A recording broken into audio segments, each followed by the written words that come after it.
If you've thought about investing in real estate in the Dominican Republic, then this is the episode of Grub with Gruber for you. Today's all about the legends. The first, Cheryl Henderson, a legendary realtor here in Punta Cana who has sold, get this, over $1 billion worth of Dominican real estate. You want to learn some lessons? She's the one to learn it from. The other is right behind me. Jellyfish Restaurant is one of the premier, legendary, incredible places in all of Punta Cana to dine, hang out, and get an incredible view from their amazing beachfront location. This episode's gonna be lit. Be sure to subscribe, drop a comment and a like. Let's go talk to Cheryl.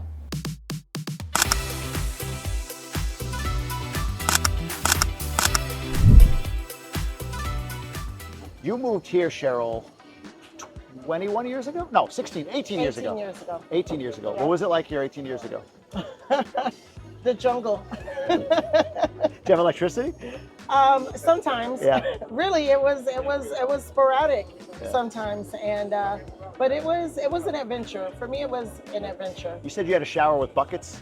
There were times where we didn't have water. When there's no electricity, there are no pumps to move the water. So, I would get up and have to go to work, and I learned how to do it. Actually, I learned how to take a shower in the campo, where my husband is from, because he grew up without indoor plumbing or anything like that. So what's super interesting was my first time visiting his family. He showed me where the shower was. So they lived in like a little shack. Yeah. And then there was another area where it was like cinder blocks just stacked.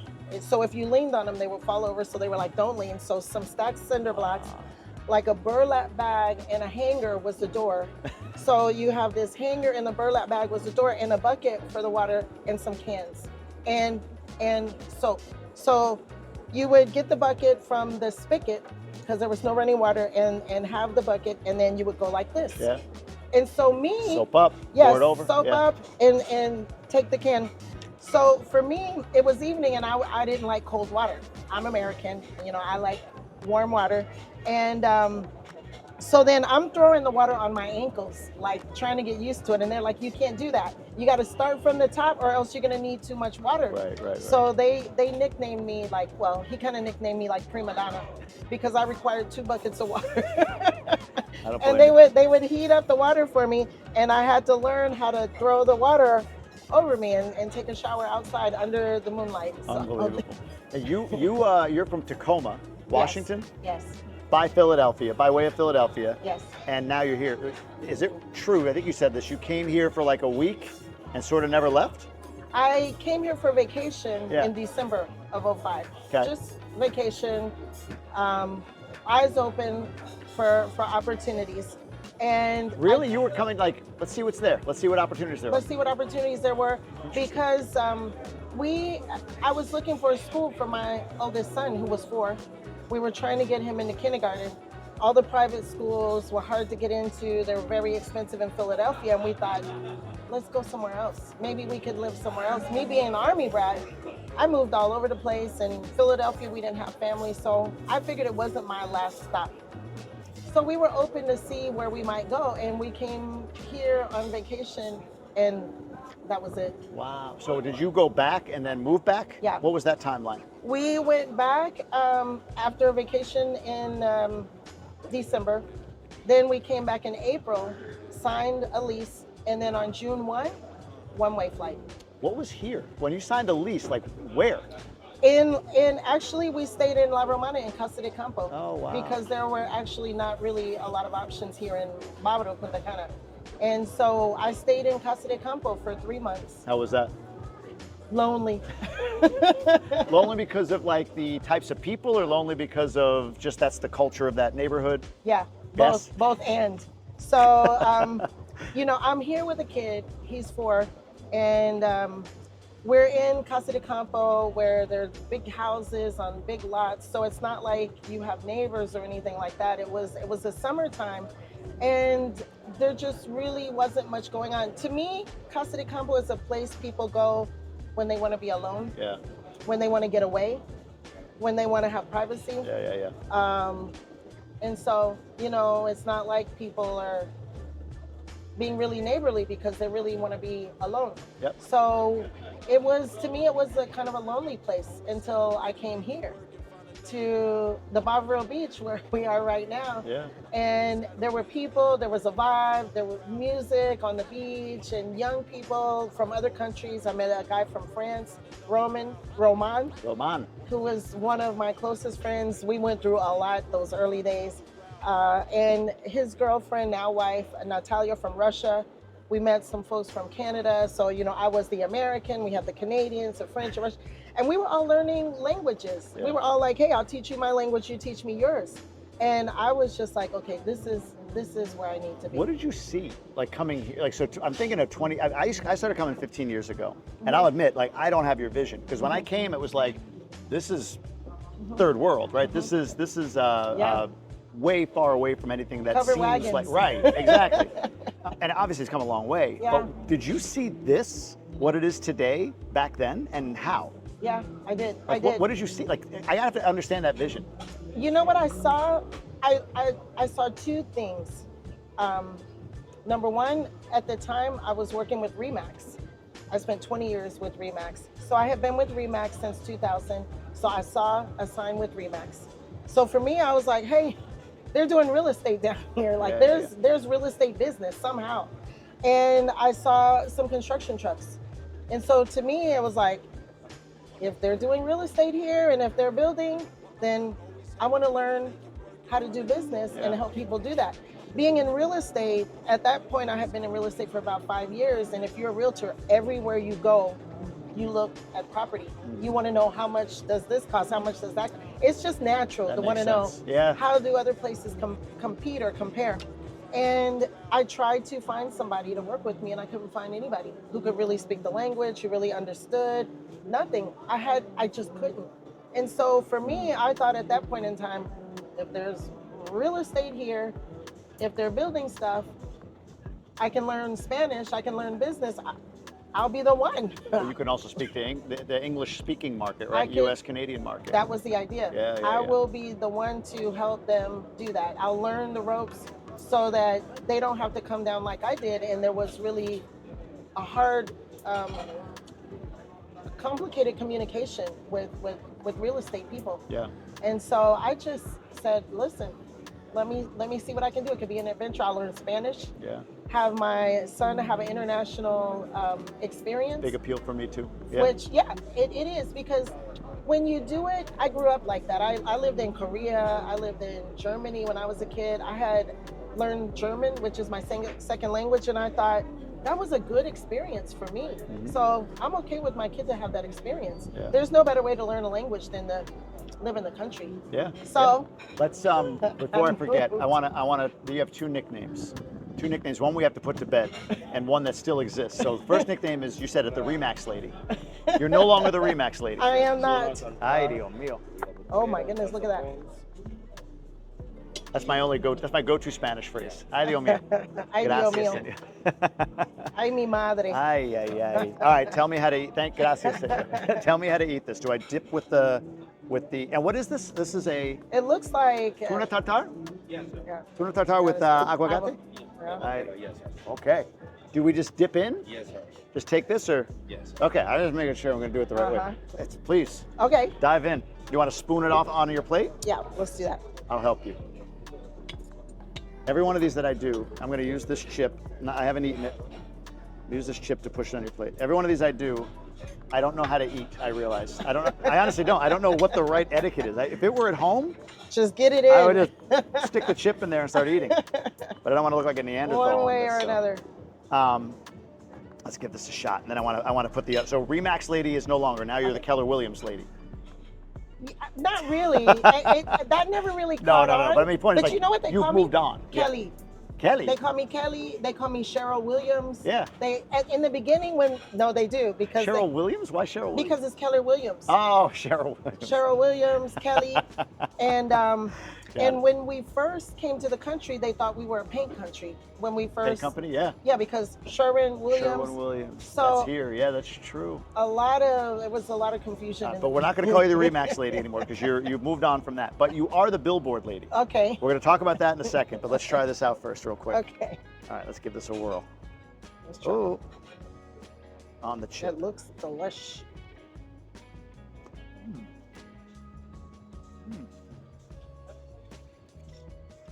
What is on that? It's very fresh tasting. It is delicious. Is that just like a lemon, or is there some sort of sauce on that? Like some lemon What is that flavoring? Though? and like some kind of a soy, maybe? Is that a soy sauce on there? It's ponzu sauce. Ponzu? Yes, What is sir. ponzu sauce? Ponzu is it's a mixture it's like soy sauce, Yeah. but with an orange. There it is. Yes. An orange taste. That's Orange. it. Right? I'm like that. There's a soy sauce undertone, but like soy sauce to me is very, very overpowering, like salty. Over. It's like I can taste the soy sauce, but there's something orange. That's so good. It's Our good. secret sauce. Yeah, I guess so. I'm sorry. Made you reveal it. I made you reveal it. The secret sauce. Wow, no longer. Sorry, everybody. Now you got the secret. Ponzu sauce. I'll send you the recipe. Thank you. I appreciate that. I gotta get one more bite, then I gotta get to the billboard lady thing. And I have a new one now, according to yesterday. It's New funny. billboard? No, a new nickname. A new nickname. We'll get to that.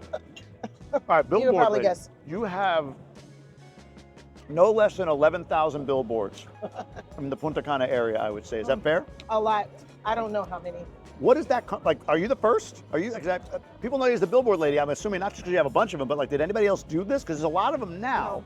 but you're the originator. Yes. Talk about that. Yeah. So when I first moved here in 2006, literally before websites, internet, everything, it was just getting started way back then.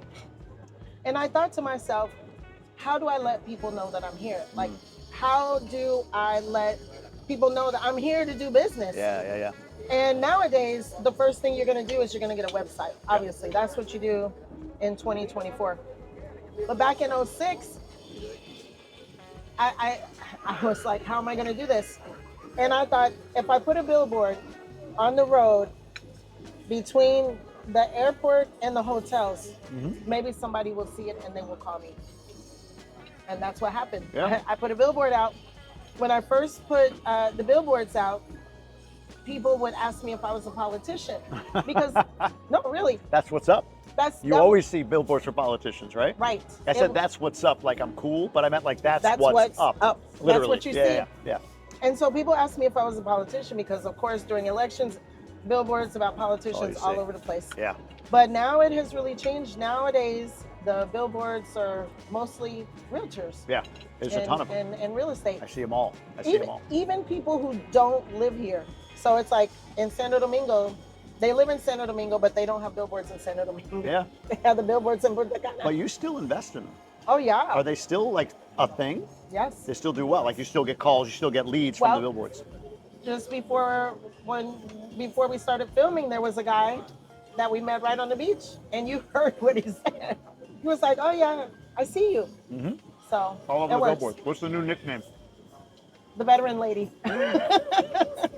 We're gonna talk about that. This was yesterday. Yeah. Alfredo said that, and he's like, "This is what you need to do now, of course, because that's our Yeah. business." Yeah. So if anybody follows me or watches Instagram, I did a post on the VCCA, Veterans Community Care Abroad. Yes. I got it all wrong. No, but it's okay. we'll talk about it in the next segment Yeah. a bit. But so teasing that, but it's a private clinic that serves veterans Yes. in partnership with the VA in the States, and that's one of your businesses. Yes. So we'll dive into all. And of it was that. a veteran we met. How Exactly. incredible! It's Yep, really exactly. incredible. But you're into everything here, and Yes. I want to get to that. But I want to keep this story going. Mm-hmm. So you come, you see the future, Yep. you start putting up billboards, Mm-hmm. you're building this real estate brand. But that was 05. What happened in 08, 09? Everything stopped. Everything here, yeah. Well, here's the thing. An investment in Dominican Republic to an American or a Canadian is an investment. It is an opportunity to make money. And what happens when the economy slows down is people don't invest. They get into a holding pattern. Yep. You know, my thing is even people who had money, they were like, wait and see. Let's wait and see. We don't know. Things are slowing down. Nobody was investing. Yeah. So it slowed down and we had to get creative. So we came up with seller financing actually. And so we worked with some of the developers that were like, how are we going to sell? People aren't buying. And I was like, listen, just make it so easy that they can't say no. So wait, just to be clear, today, if I go buy an apartment, the standard is 20% down Yep. with the developer, finance a portion with the developer, and then once it's delivered, you pay the balance off, 40, 50%, whatever's left. Yes.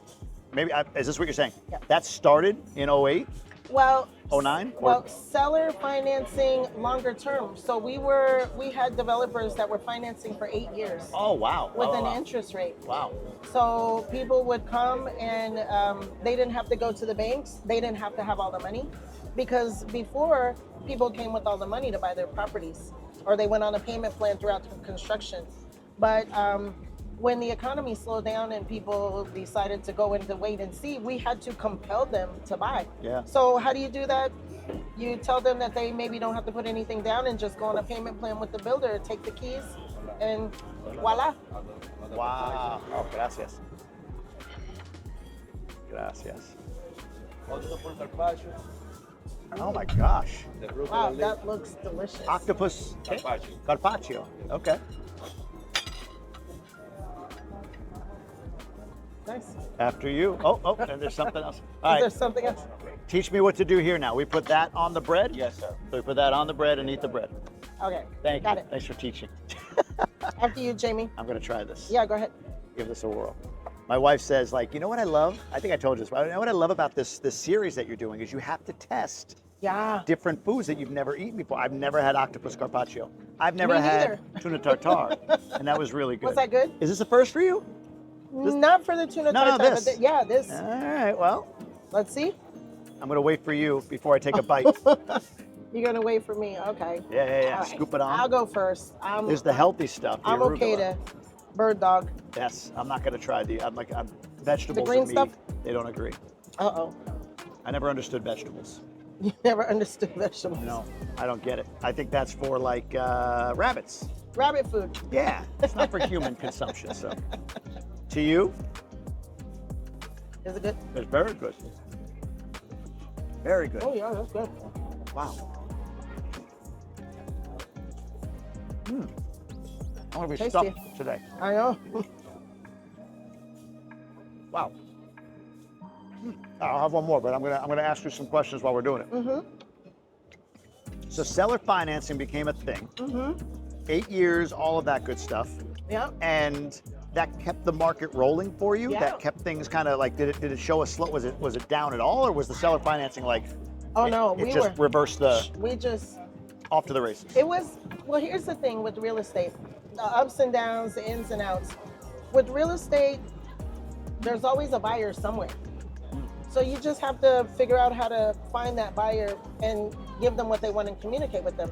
So we have been selling properties to people, let's say, who had money, who were refinancing their homes, coming down with all the cash.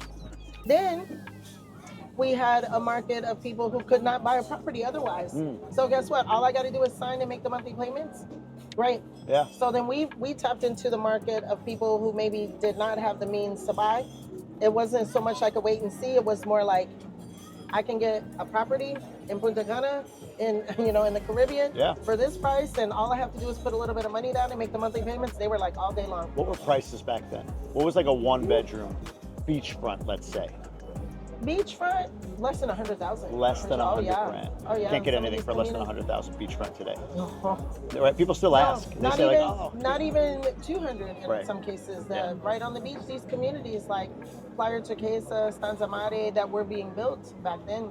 Yeah, now. Under 100. Oh yeah. So you've done all right if you bought back then Oh, and you still have it today. Yeah, you're whistling Dixie. Actually, the other night I was with some clients who bought from me back then. Was that right? Yeah, and Yeah. they still have their condo. And they were like, what should we do? Should we sell it? I was like, if you don't need the money, no. Yeah. They enjoyed it. They Yeah. enjoy it. So, Wow. yeah. All right, so take us through 08. So you're through 08, Mm-hmm. market turns back around again, kind of business as usual, you're rolling along. Yeah. Then 2020 hits. What was Yeah. that like down here? Everything shut down again.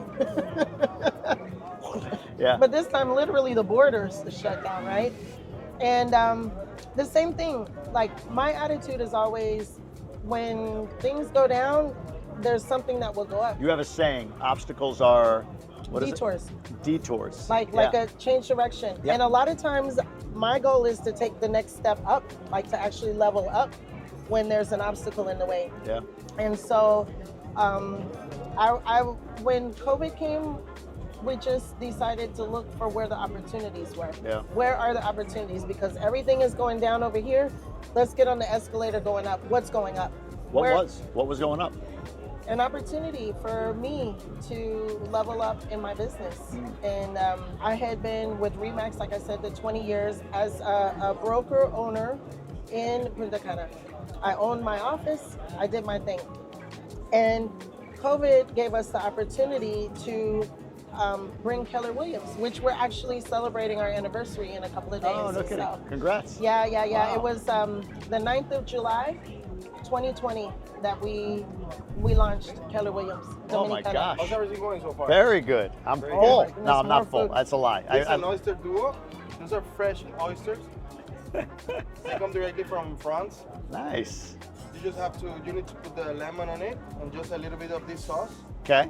and just Down the Suck hatch. it down. suck it. All right. You Yep. That's the best word. Suck it down. All right, I'm gonna give this a shot. You gonna do it? Your wife's gotta be ready for this, Genie. She is gonna be like, I can't believe that you tried an oyster. I've never tried an oyster before. This is a first for me. Thank you. Gracias. Okay, This let's is get a a really camera. good- Let's record this. Yeah. It's a really good aphrodisiac. Yeah. Oh, really? Aphrodisiac. Yes, Well, then we need this at the end of the meal when I go home. I know. It's Not too now. early for that. You need more lemon, I bring it. Oh, Oh, perfecto. yeah. Gracias. More lemon. More lemon. I'm gonna put this on. Thank you. Thank you so much. Are you doing this? Yeah. Come on. I mean, why not? I went to Mexico and I ate escamoles. What is an escamole? It's like ant eggs. Really? It's a delicatessen. Are you? You're- Yes, no, I didn't try, but I of course. I ate. Mexico, Colombia. It's a Mexico, delicacy. Is that what Yeah, you said? it's like caviar. Ant eggs. Yeah, and they're only in season How certain times big of the can year. an ant No, egg be? these are little ones, but this gigant ones, like big ones, on Colombia. They Really? fry it, and you get to eat like they say it's good. I don't think. You know what's great about you saying this? Yeah. Now an oyster is easy. If you said, "Hey, we got ant escamoles. eggs for you," I'd be like, "Listen, I like to It was try good. things, It but was good. It was meaty. do I have to loosen it or just go? Just go. Just go. I'm waiting for you. You're waiting for me? I'm waiting Okay. for you. All You're doing this with all me. All right. You got all the right. big one. I'm not. One You shot. left me the big one. Yes. You're the Oh my big. You're the goodness. big time Such down a here. gentleman. I'm at a legendary location with a Punta Cana real estate legend, becoming just an overall legend with all businesses that you're involved. I can't wait. Wait till you go. Wait till we go to the next segment, everybody, for the main course. She's in everything, everything. And here's a little hint. I'm investing with her. I'm Yeah. investing with her because she's in everything. It's just like Yeah. catch the train. Awesome. Catch the train. All right, do we clink? Let's just clink. There we go. I don't know what you do with oysters. Good. Go ahead, Jimmy.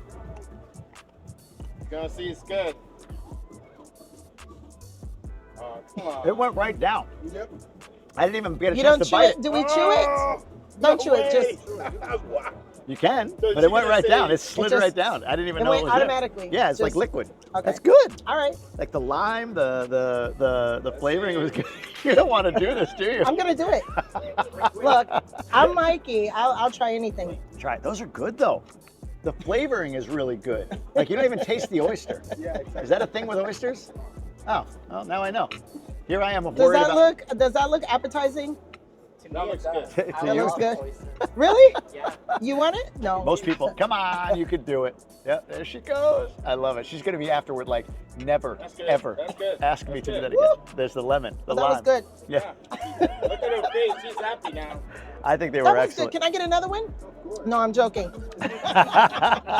It was really good, honestly. That was good. It was good, yeah. But I've never had an oyster, so thank you. You've made me try my first oyster, so. Now to chase it down. Wow, if you're an oyster person, I That get was why. good. I do get why, if you're somebody who loves oysters. I would eat that again. That was good. So 2020, you pivot, you start going into, you broaden your business, expand your Yes. business. What did that do for you? As far as like, was there, it's almost like to me, like, was it that, hey, 2020 locked things down, you pivot in your business, and then as things opened up, it timed out well for you to start selling again? Or was the pivot in the business integral in whatever was to happen next for you? Does that make sense? So like, did the timing after you pivoted from Remax to Keller, Yeah. did that timing just sort of sync up with when things opened up again, there were now buyers, and you were positioned well with Keller? Yeah. Or was the switch to Keller something that facilitated or created opportunity for you. Yeah. Well, makes- it completely changed my business. Okay. Like completely changed my business. And the reason is because when I was a Remax broker, I ran the office. I had my agents, my 12 to 15 agents at all times, worked with my agents, sold properties. I was driving around with buyers and my agents were driving around with buyers. When we launched Keller Williams, we launched the region. So I went from owning one office to signing for the entire country. So all of a sudden I was not over 10 or 15 agents, but 300, or like in the beginning we launched with 150. Sure. Then we quickly grew to over 300, 350. So I literally 10x my business, just like that. Yeah. One day I was Remax, and the next month, Keller Williams with 150 agents, with market centers all over the country. And what that did was it changed me from being the realtor who was driving around with clients to being a realtor where my client was the agent. Yeah. So all of a sudden, we're growing. We have 150 agents. I'm training and teaching the agents. We're growing. And my office here in Punta Cana got to over 200 agents. Yeah. Just in Punta Cana. Just in Punta Cana. Never mind around the rest of the country. Never mind around the rest of the Wow, country. wow, Yeah, wow. we had and still do a lot of international agents who were selling or living in other countries and selling in Punta Cana. So that's kind of what we did too. Yeah. Is that we're taught in Keller Williams that real estate is a local market. Oh and my God. I knew from all the Yeah, years. but more here than even in the States, I feel. Well, what happens is our buyers are from the United States, Canada, and other countries. Yep. Most of them were for us. I know there are Dominicans in Santo Domingo No, right. who are buying. But what we did was we tapped into the buyers from home. Yeah. So let's say Atlanta. I had agents in Atlanta who were coming with their clients from Atlanta or sending them from Atlanta here. Yeah. So we just got in on the front end versus them getting off an airplane and seeing the billboard. We were connecting with them from there. So I shifted my business to work more focused on agents as my client. That makes sense. What I meant with the local is like you have to know the market here in order to win here. In other words, if somebody's going to come and work with somebody, they want somebody who knows this market. Yeah. Here more than, because there's no MLS, there's no like No. centralized place, right? So when I say like more important local is like knowing an agent that knows their stuff here. Yes. Is like what it was in the, I'm sure the 80s or whatever, before the internet and Zillow and all of this stuff, the 90s in the United States. So, Yeah. wow. And it changed also in that Zoom, for example. I mean, first thing I did when the pandemic hit was I bought stock in Zoom. Yeah. No, I did because I was like, what do I need? Because I was open. I was looking for the opportunities. I was like, something's going to be going up. And I was like, how are we going to communicate with our buyers if the borders are closed and we're on curfew? We're going to do it online. We're going to get online and take our telephones and go do a FaceTime and walk through the properties and say, here it is. Yeah. And we started doing meetings in Zoom. So I invested in Zoom at that time and it went through the roof. So it went up. Yeah. Yeah, it significantly. did Yeah. great. And I started doing a lot of training and recruiting international agents that were working with their clients from home. And that was a big pivot for my business, actually. I want to get into a little bit more of your personal story from a standpoint of your son. You said you were 4, he was 4 when you moved here. Yeah, As he grew, so that was 2000, what year, 6? yes. So he would be 18 years older than that, 22-ish? He turned 23 yesterday. 23. So talk about his growth. Did he go back to the States? Did he not like living here? Did he love living here? What did that look like? He grew up here. Oh, gracias. He grew up here. He grew up here. So when you get started when Gotcha. you're 4 years old, you're at home. Yeah. So he was at home. He grew up here, and he did go back to try out the United States because What year? How old? he went back for the 6th grade. 6th grade. Okay. Like the 6th grade, he stayed with his dad, and then he came back, and then he wanted to Gracias. try out high school because he wanted to meet girls. There. He wanted to go to a bigger high school because the school that he went to, there were like 15 kids in the class. Yeah, but Dominican women are so much better looking. Yeah, but when you grow up with them, they're like your sister. True. Good point. Good point. I got it. They Yeah. grew up together. Yeah, They yeah. literally grew up throughout all the years together, and he wanted an opportunity to meet girls. Yeah. So he wanted to go back for high school, and he actually went back and stayed with my mom. He graduated from my high school. So I In was Tacoma? Yeah. Oh, no He kidding. graduated high school in Tacoma. And then he went to work. He went down to California, and then he came back. Why? So he Why did he come back? What was his decision to come back? he wanted to come back home. Yeah. Literally, he wanted to come back home. He's American boy, man, but culturally, he's from Punta Cana. Yeah. So I think the pace, the weather, the culture, he just feels more at home here. He goes back and forth. Sure, but the easy assumption might be, well, yeah, mom's a big realtor in Punta Cana. She's the billboard lady, all of that stuff. So he could just plug into your businesses, and that's how he's going to blow up. That's how he's because a lot of people say like, how do you make money in Punta Cana in the Dominican Republic? But I don't think that's his path, right? When he came back, he didn't jump into the business with you, or did he? No, you know what he did? He said, I want to help you. I'm going to start a marketing company. Right. His own marketing. Yeah. Company. Yeah. And he has clients other than you. Yes. So he started his own company and is doing what he's doing. He has like almost 20 different clients. Wow. And he's been doing the business now for almost a year. Yeah. He came to me with a certificate. He was like, Mom, I got news for you.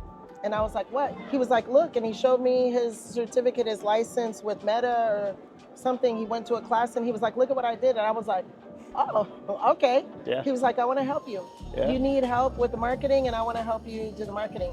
So now I'm not only the billboard lady, which is the basis, but now we're doing more with the Instagram, with the Facebook, and with the YouTube, and with the podcast, and doing more types of marketing now, and that's his company. Is there ever a point at which you almost went back? Yeah, a lot of that. You remember one? Was there like a moment or something that happened where you were like, F it, I'm out, I'm heading back? Do I remember one in particular? So many, just hard times that just beat you up. You know, they're Market or more like the country and the politics of it? Both. Yeah? Just for example, real estate is a tough business. Yeah. It's a dog-eat-dog business.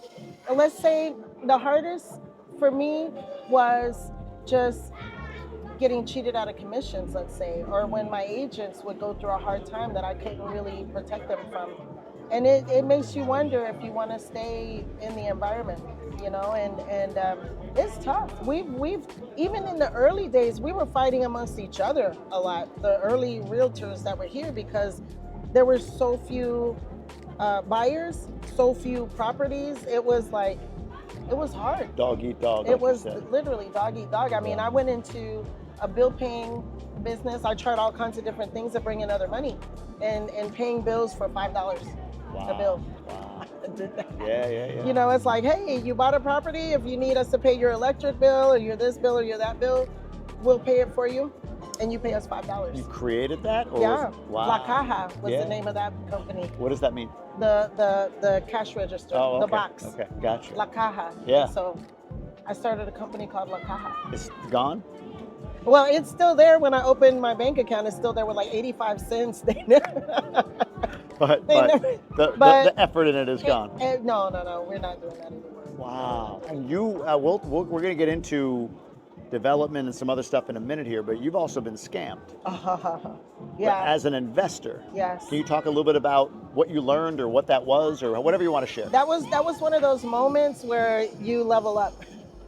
This was, you know, some of these experiences were the experiences that motivated me to do my own thing, to buy my own piece of land and to build my own project, because I knew what I was dealing with from the beginning versus jumping in on somebody else's boat. Yeah. So this is, you know, one of those detours.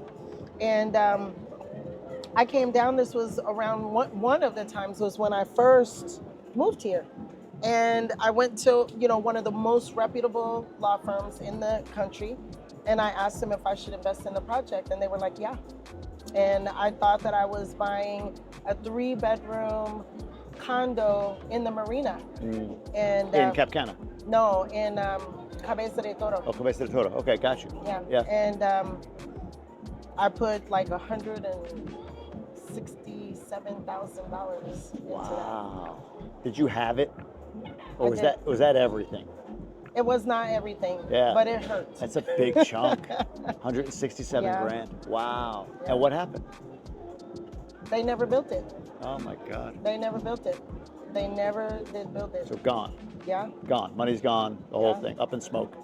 What did you learn from that? What are Oh my like? Are there a God. couple? Like I'm just thinking, if somebody's watching, like, well, what were like? Now that you look back, what were flashing red signs of people that people should look well, for? sending the money to a bank account in a different country, I would say that's one thing. Offshore, not Yeah. even here. So Yes. an offshore Yeah. account. Okay. Yeah. Nowadays, I would not. Also,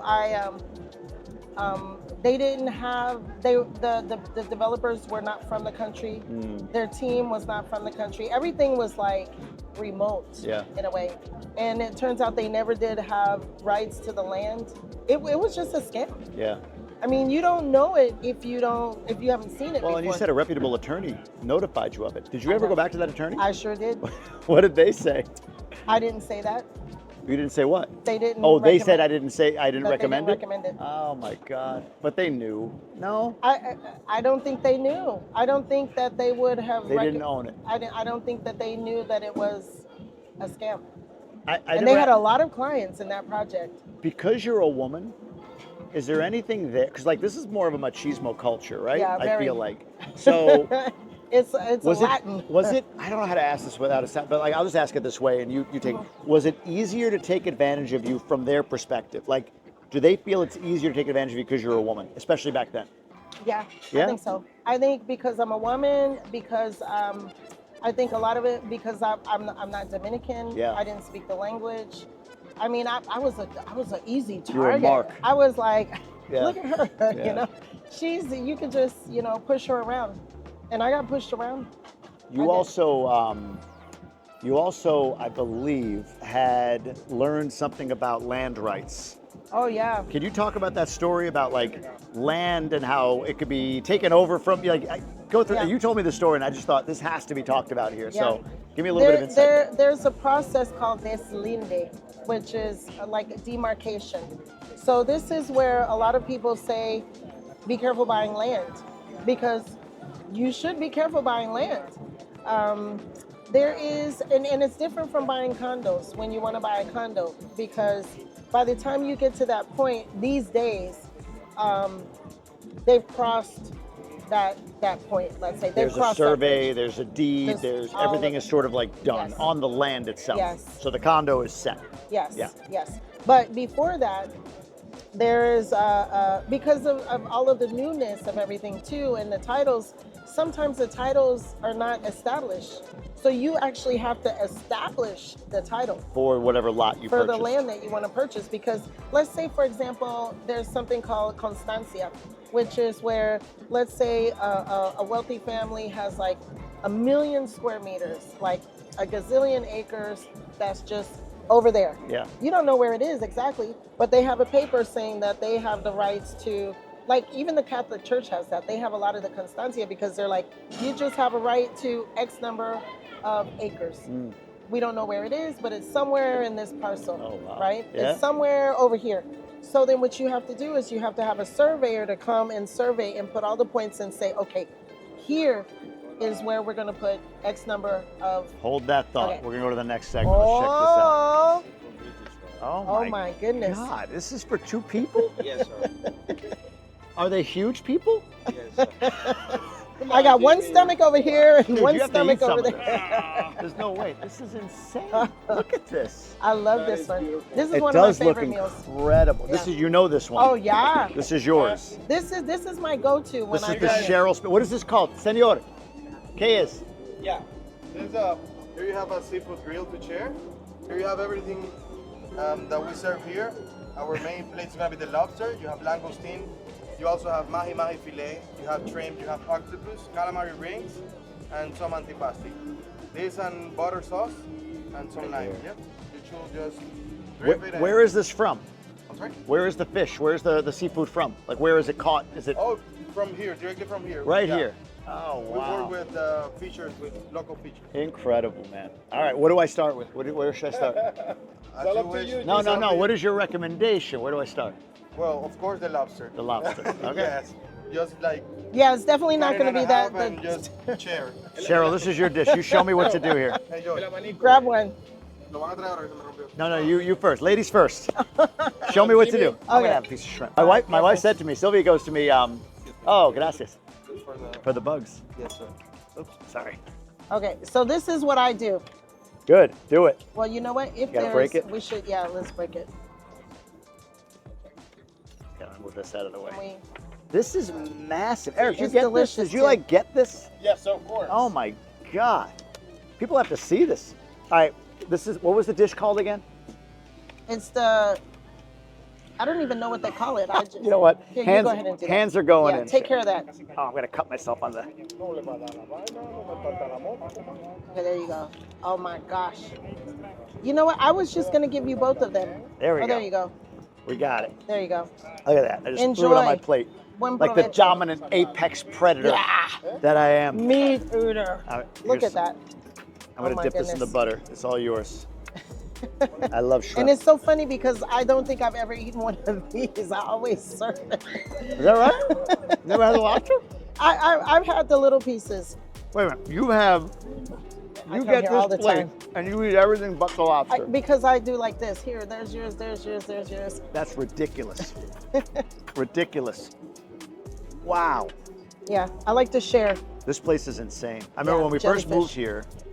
When we first moved here, it was like the question, like, hey, what's a good place for us to go out to eat? And there was a couple of suggestions, but like the one that everybody said was, you gotta go to Jellyfish, you gotta go to Jellyfish. Yeah. And I'm like, oh, all right, yeah, it's kind of touristy on the beach, so yeah, okay, Yeah. I get it. But then we got the Why food. do you live here, Jamie? No, but even more so, like the food was actually really good. Food is delicious. I remember the first meal, I got a steak. My wife got something seafoody, and then we've been back obviously a couple of times, but Yeah. man, My husband and I had our first date here. is that right? Yeah, and they have one of their workers here who was here when I first started coming here. She's been with the company for like 20 years. This is literally like butter. It's Yeah, delicious. I think I met her. She's at the bar, Yes, right down there, right? with the braids. Yep. They mentioned her. Isaac mentioned her when I was talking to Yeah, him. she's been here, oof, 20 from years. the He said. beginning. He said 20 years. Yeah, And you knew the dad, yeah, or you know the dad? yes. Um, He's a neighbor. the founder. Oh, is he right next to you? Oh, look at that. That's He's a cool. neighbor. So I'm It dipping was that in. delicious. I used to drive down the road to get here, and people would start looking at me like, where are we going? Because Oh, it wasn't just paved back, it wasn't a paved road. back road kind of thing. It wasn't even really a road. It was something that was carved out between the palm trees. Yeah, I could see that. And you would go up and down and in and out and round, no lights. If it rained, it's swampy. And you're going like this, in and out and trying to figure out how to get to the end of the road that opened up at the beach. How recently was it paved? Do you remember? Was it fairly? When they paved it when they started building the communities here. When was that? Like mid 2010s? Yeah. 2015, Within somewhere the in that last range? 10 years. Yeah, within the last 10 years. But before that, it was an adventure. That's really good. Mhm. I'm not a huge, I like lobster, it's Oh, fine, good. but I'm not like I love lobster so much. But that is really good. Mhm. Grabbing a shrimp. Yeah. All right, everybody lot sees more this. than All right, shrimp. so we had octopus carpaccio. We had tuna tartare. We've all seafood so far. Mm-hmm. Tuna tartare, octopus carpaccio. There was something else. The oyster. The oyster. You forgot already? I did, which went is down actually that good. It smooth. was actually good. Like but and then now this monstrosity. Yeah, Holy cow! delicious. I hope you're taking notes. Hope everybody's taking notes. You know what to order when you come here. Yeah. I'll pick at This- that as we go. Wow, that is really fresh. That's good. It's funny. I pick these restaurants not because it's like, yeah, they'll do it. Like I go to the ones that I like. That are really You know what I good, mean? yeah. That I actually like and they're really good. And then I just never tried this dish before, but that's really, really good. It's everything though. I mean, if you like seafood, you have fish, you have the calamari, you have shrimp, you have the lobster. And then you can pick whatever you want, like a salad, a rice, or the tostones. I'm grabbing more It's shrimp. complete. Grab more shrimp. I come here normally, if I order this, generally we don't get to the next because everybody's like, we're full. What the heck? Oh my Told gosh, you. that's an appetizer Holy cow. to share. Guys, this is our new highlight on the menu. Oh, wow. Oh, So we take the fish, Yeah. we fillet it, and then, you know, Did you chunk it out for us? Yeah, people like fight over it, so we do the job for them. That's amazing. You got this? Of course, Oh TV. my gosh, that's Enjoy. they're like fish nuggets. Yeah, Yeah. you can dip it in one of the sauces. What is this? Cocktail? That's ketchup, actually. Ketchup. That's, Tartar? Yeah, tartar sauce, and then criolla sauce. What is it? Criolla sauce. It's like krill. I'll try it. Creole sauce. I'll try that. All right, sorry to interrupt this interview. I'm sure you're getting a ton out of it, but I gotta introduce you to this place. This is, I mean, it's a little bit intimidating, to be honest with you, to be here. This place is legendary, not only in Punta Cana, but in the Dominican Republic. And I'm gonna go hang out with Isaac, who's the second generation owner of Jellyfish. So we're gonna take a look around. We'll show you some footage of the place. I'm gonna talk to him about the history of this incredible place. And wait till you hear how many weddings they do here. God, come check it out. You've been here 20 years? 21, actually. 21 years. Yeah. And who opened it? Your dad? My dad opened it in March 1st, 2023. Wow. And now you're Santo Domingo based, or from Yeah. Santo Domingo? Yeah, we were born and raised in Santo Domingo. My father moved here in 2002. What did he see in 02? There was nothing here. When I used to come in 09, there was nothing here. What the hell did he see in 02? Oh, well, it's a long story, but to be brief with it, like a friend of him, like told him, hey, I have this land here in Bávaro. I want you to take a look at it. And they came here. It was literally all this was. There was nothing, just sand and the beach. Barcelona was not developed. Lopesan didn't exist. Melia was still like underdeveloped. There was still not all the hotels. And yeah, I mean, he wanted to do something like a pilot project, and that's how Jellyfish started. And then, yeah, we opened it in 2003, and from there it started like.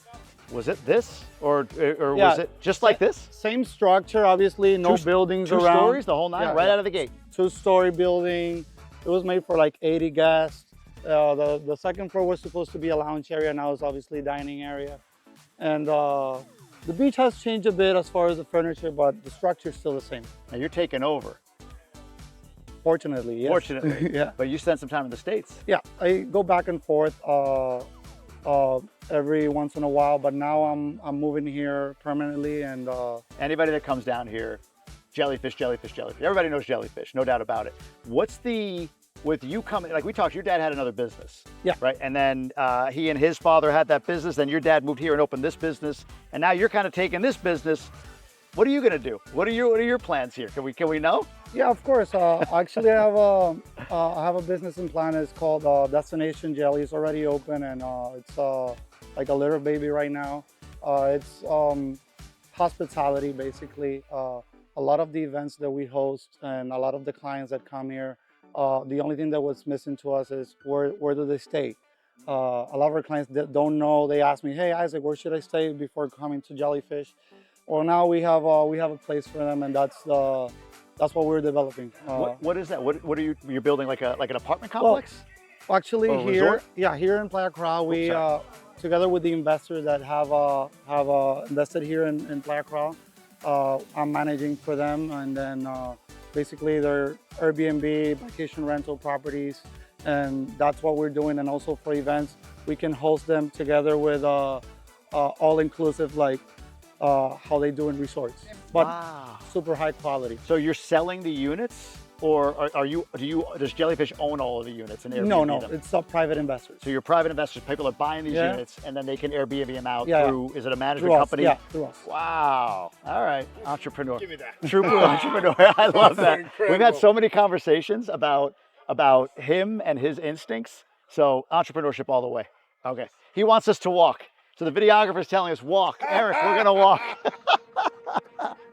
All right, so talk about what you do here. So the restaurant's the restaurant. It's always busy, always have volume, all of that stuff. But weddings are a big deal here, yeah? Yeah. How many weddings you do in a year? Above the 100 weddings a year. Actually, where we're walking is where people have their ceremony, looking at the ocean.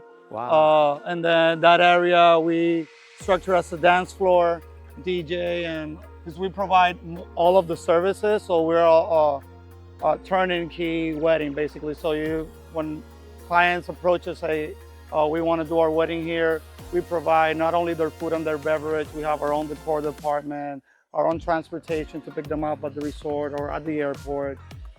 We provide coordination and on-site planning services. So it's an all-in-one place. So That's incredible. 100 weddings is like 2 every weekend. yeah. If it worked out perfectly. Yeah. So I know it probably doesn't. How many weddings can you do in a week? Well, before COVID, when we used to do about 200 weddings a year before like 200 weddings a year? Yeah. So before COVID, we had we were mostly focused on weddings, and the beach club part of the restaurant was good, but we were focusing more on events.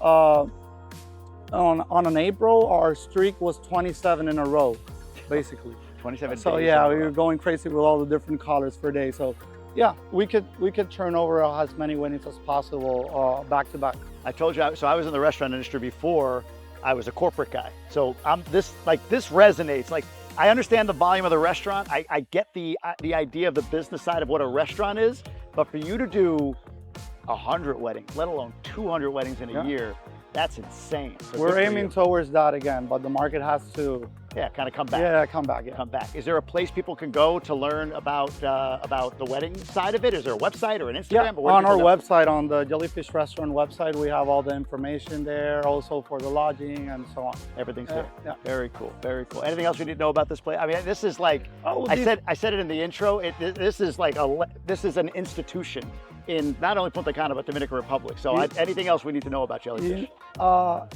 Jellyfish is a place where you feel like home. Like when you get here, you will see basically the same staff most of the time because they're There's pretty. like bartenders here 20 years. Yeah. Our manager has like 19 years on the business. Bartenders 15. Most of the people have a very, very long career here. Even though if you don't, people that visit us for like 5 years difference, they still see the same stuff and they feel like they left the same place. So that it's a homey feeling when you come here. And we're a family-based business, and I still manage it like that. And we have a very, very good staff. So I think that's what makes the place what it is, the people. Amazing. Appreciate you taking me through it. Thanks for doing this, Isaac. I'm going to go eat the next round. All right. Head in. Appreciate you.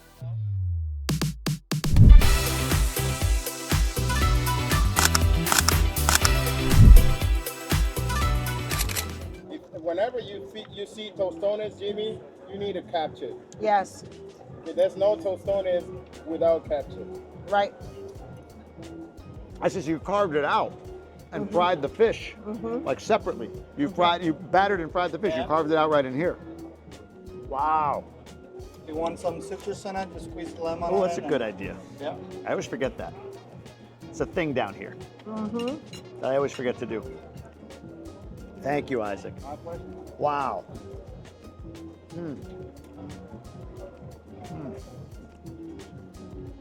I'll be eating Delicious. more of that. You full? No, not yet. Good. I think we have another round. This will fill you up. Oh my goodness. When my kids have like any stomach issues, we feed them tostones. Oh, really? Stuff them up. Stuff them up. Wow. All right. So we were talking about being scammed. Yeah. The idea that somebody was able to annex land from you. So you said about this 1 million acre or whatever it is, piece of land, and then people are trying to figure out, well, exactly where is it? The surveyor has to come in, pick out all the points.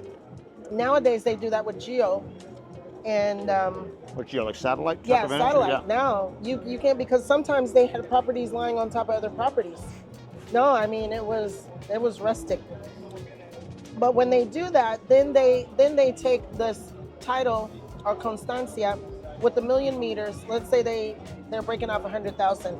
Now they have 900,000 on that piece of paper, unidentified. But then there's another title that comes out that says 100,000, and this is exactly where it is. Oh, interesting. So we were in the process of doing that for a piece of land that we were buying. And then somebody came in and built a wall. And they literally took possession of the land. Or? One of the builders. Wow. One of the So builders in the area. they built a wall at some part of your land. Yeah. And obviously you're not just giving it up, No, but we couldn't do anything.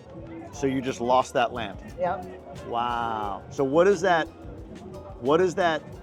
How do you diffuse that in the future? What do you do to make sure that doesn't happen to you again?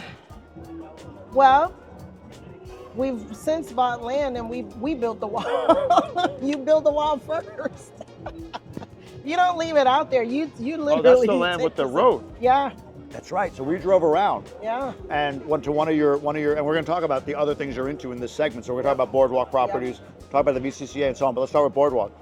So you took me to Boardwalk, Yeah. to one of the developments for Boardwalk. Yes. It's kind of pre-development. There's roads and sidewalks right Yeah. now. But I said to you, I'm like, what is this like A little wall rock that wall? Like, it's like, was that there? I thought it was there. Like somebody No. built that once upon a time. You're like, hey, you see underneath it? There was like, it was like a dirt road. path. Yeah. It wasn't even like a real path. It was just like this beginnings of a dirt path. And you said, yeah, somebody's trying to make claim to the land by digging a dirt path on the road, or on the land. So we put the wall there to say, nope, Yes. Yahtzee, Yes. this is ours. Yes. That's crazy. No, but it's But you necessary. figured it out, right? Live and learn. Yeah.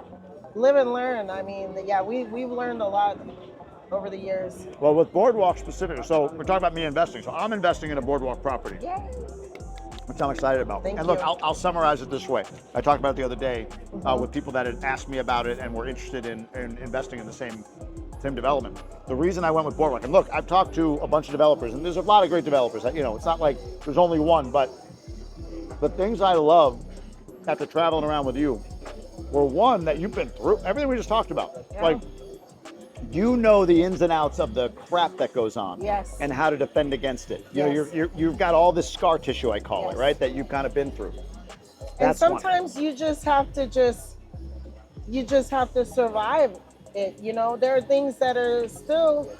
Well, and that's the other thing. You did Yeah, you did, and I know now. Correct. Like I've learned things now. that wall. If anybody can see this wall, we're not describing like a a wall. little- It's just like a rock pile, Yeah. right? But it was like strategically placed there Yeah. to defend the land. Yes. Because you've seen what happens when it's not. I've been through it. So as an investor, for me, that was like, okay, I know. she knows what's up. Yeah. That's one. Two is you're here. Yes. You're local. You talked about it before, like Yeah. local business, right? Local, I'm all of here that. every You're day. here, and you're on the damn billboard, so I know exactly where you are. All of that know stuff. where I right? live. Everybody knows where I live. So that was another big one. And then third is, have you completed anything? And Yeah. again, I toured Maple Beach. It's done. It's up. Yes. It's built. It's Yes. a block from Cortecito Yes. Beach, which to me, location Yeah. is everything in investing. So that's why I went with Boardwalk. But that when we drove around together and I saw that stupid wall, I was like, wow, this. It's there for a reason. Well, for me, it was like, I don't want to have to think about this shit. No. I don't want to have to think about like what could happen if I invest my money and Yeah. my time and my energy here. Like, Yeah. what is it the developer doesn't know that I'm not being told? Like, I don't want to think about that, Yeah. you know? But And- with us, you don't have to worry. yeah, and the other nuance on that was when we drove into, I forget, what is it? Sol, something Sol? Bávaro Sol. Bávaro Sol, which is grass Yes. with roads Yes. and sidewalks. Yes. And you said, I wanted sidewalks. I'm like, Yes. that's so funny. Because I live in Punta Cana Village, which Yes. is 7, 8, 9, $1 million properties. Right.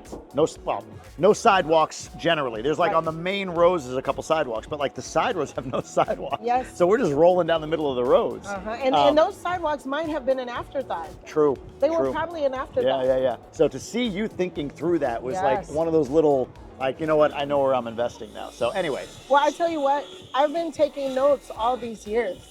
Like all these years, I've been saying, okay, when I build my project, I'm going to do it like this. Or when I do my thing, I'm going to do it like this. Or I'm going to give my clients security by doing this, or giving a guarantee, or giving a good investment. And all of the things that I do, the lockout, all of the things that I do are because of my experience. oh, the lockout 2-bedrooms. Yeah. Yeah, which are fascinating to me, but yeah. Yeah. Experience. So lockout 2-bedroom, for people who are like, what is that? It's two 1-bedroom apartments that can be opened into a 2-bedroom apartment. 2 kitchens, 2 living areas, 2 exits, but Yep. you can easily just sort of like open the door and you got a 2-bedroom apartment. So you buy Like a a 2-bed. connecting door, Yeah. like in the hotels, a double door. Yeah. So you close both doors. They're completely 2 1-bedroom, Yep. fully functioning apartments. You open them up, you got a 2-bedroom apartment. Yeah. So you buy a 2-bed, you get 2 1-beds in the process, Yes. which is incredible. Yeah. So Boardwalk was born out of frustration Yes. for you. Yes. No, I mean Right? really. It's like take lemons, make lemonade. Yeah. That's the only way. No one can do it better than me. That's the only way. Now I know. So my thing is all of the potholes that I've stepped in and all of the minefields that I've exploded. Now I can tell people, don't do that. Don't go over there. Don't step there because I've literally stepped in almost All of it. everything. Yeah. No, that makes perfect Would you like sense. to try something else? No, I'm good. The drink. Oh no, I'm good. Jimmy, Eat it. I'm gonna have another one. You haven't eaten Okay. anything. we have to take one of these ones because there's another one coming. Oh, there's another It's one. gonna be So let me eat. some meat. So which Oh, one meat. should Oh my we take? God. I don't know. Which one do you not want? You gonna keep going? You gonna keep going with this, Cheryl? Well, it depends on Jamie. Maybe I can grab a couple of things and Yeah? then you take that So, one. Yeah, you eat. Can you? You're gonna eat this? Come on, Jimmy. Yeah. Good. Later. What about your drink? I'll take another. Yeah. Sure. Another one. Sure. Okay. So perfect. So Cheryl is gonna grab a little bit, and we're gonna take the big plate out of the table. Okay. I'm gonna have one more tostone. I love And you're tostones. eating the tostones. I love tostones. All right, so Boardwalk is your answer to I got scammed by other developers and I want to make sure that I do it the right way for me. And again, Yep. you're local and all that stuff. Yep. Got it. You also run. We don't have to worry about commissions. There you go. That's true We too. pay our commissions. I asked you like, what projects are you promoting personally? You're like my own. I promote my own. I These control days- it, right? I know what it Yeah. is. I know how it's built and all of Yeah. that stuff. Yeah. So I'm more like the one I invested in Maple Suites.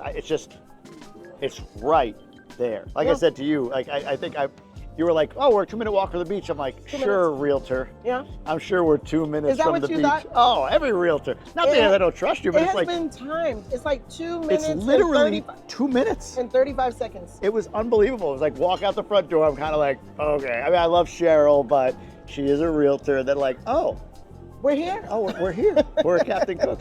And then you bought the beach. You bought a building next to it. That's a beach, Beach club. Yeah. for the Maple Suites residents, right? Yes. And Olive Boardwalk. All of that is why I invested.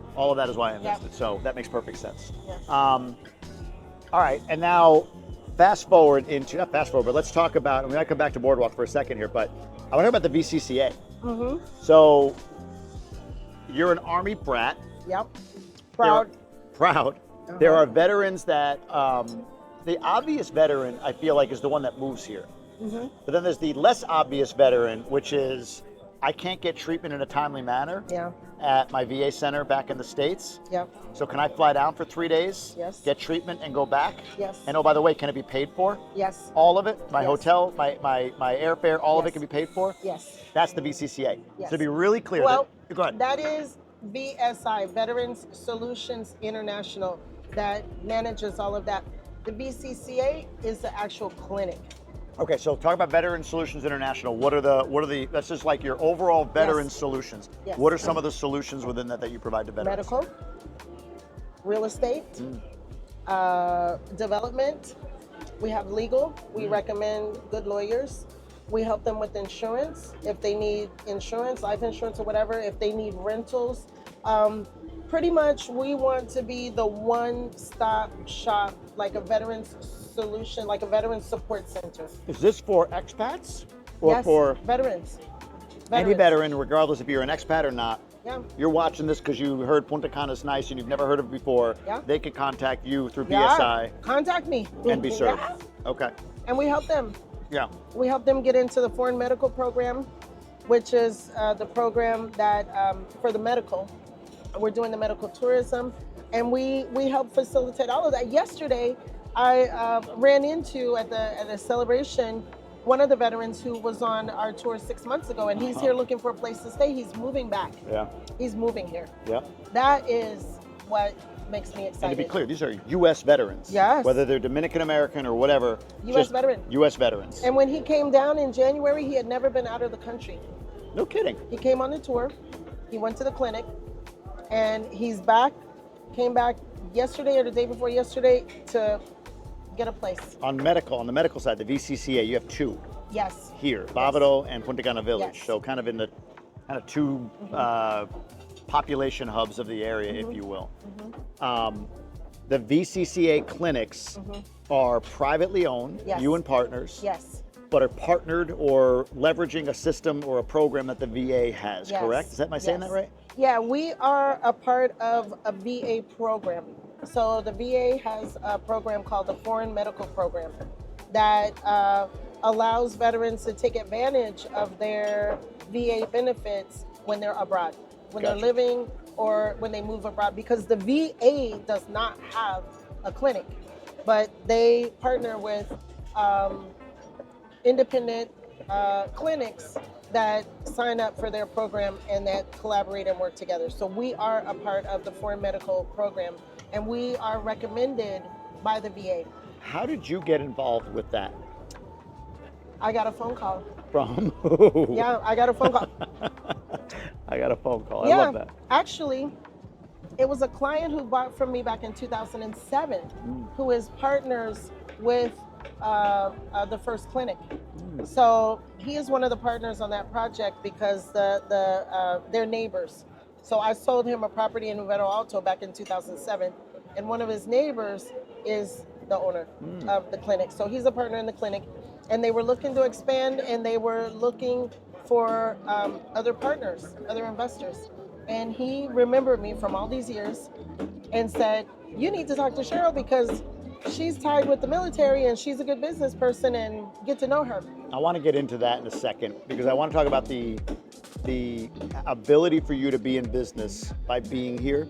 I want to dive into that. But before I do, I want to make sure that I make it really, because like I did a reel after I went to the VCCA, the Veterans Care Center. And I did that reel because I was blown away by the facility.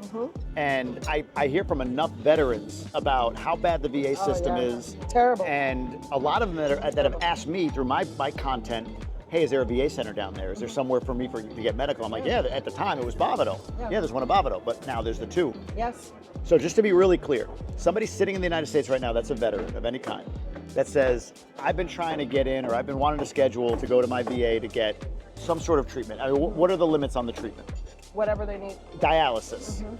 Is that an example? I will have to confirm that. Okay. But we have partners. So it's not no. It's like ask the question, I guess is the point to a veteran. Like, Yes. it's not just like physical and massage. Like there's No. a pretty broad suite. So Yes. whatever it might be. I just And threw that out. I have a vision Yeah. that, What's the vision? well, my thought is maybe eventually we'll have a hospital. So we'll see. I'm throwing it out there now. Well, all right, so let's play this through. So somebody's sitting back in the States, a veteran, they're saying, I can't get into my VA. Yep.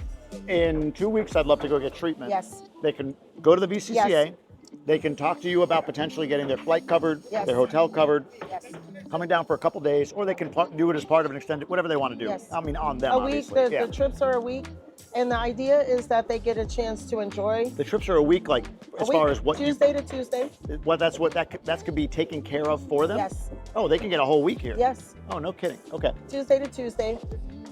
Go out, hang out, meet other vets, go to the clinic, get a one-on-one assessments, their treatment plan, including prescriptions, and then get into their treatment plan. Whether it's but the clinics are non-ambulatory, so you have your appointments with your therapist. So we have mental health, internal medicine, general medicine.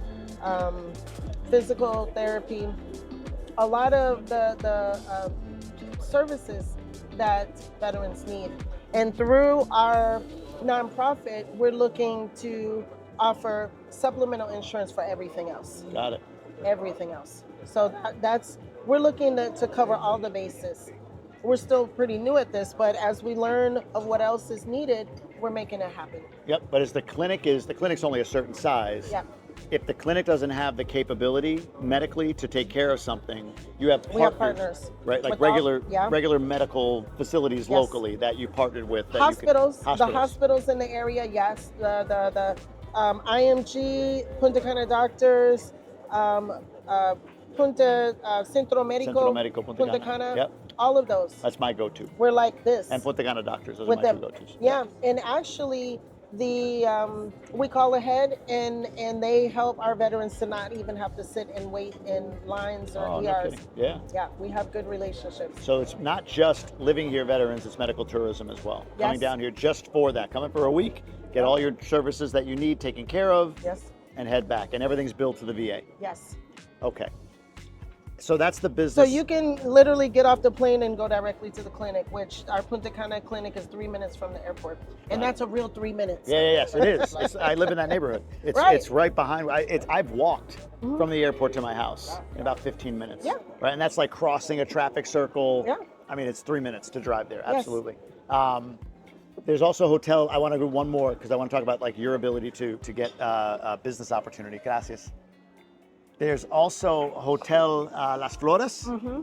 So this was a boutique hotel that you came across, and now you've started and or reinvigorated along with a partner.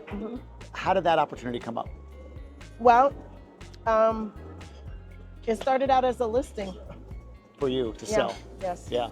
An exclusive listing. And it was a challenge to sell because the owner had built it herself. She's from Belgium, her and her husband, he's a builder in Belgium. And they built it for themselves. They built it as a hobby.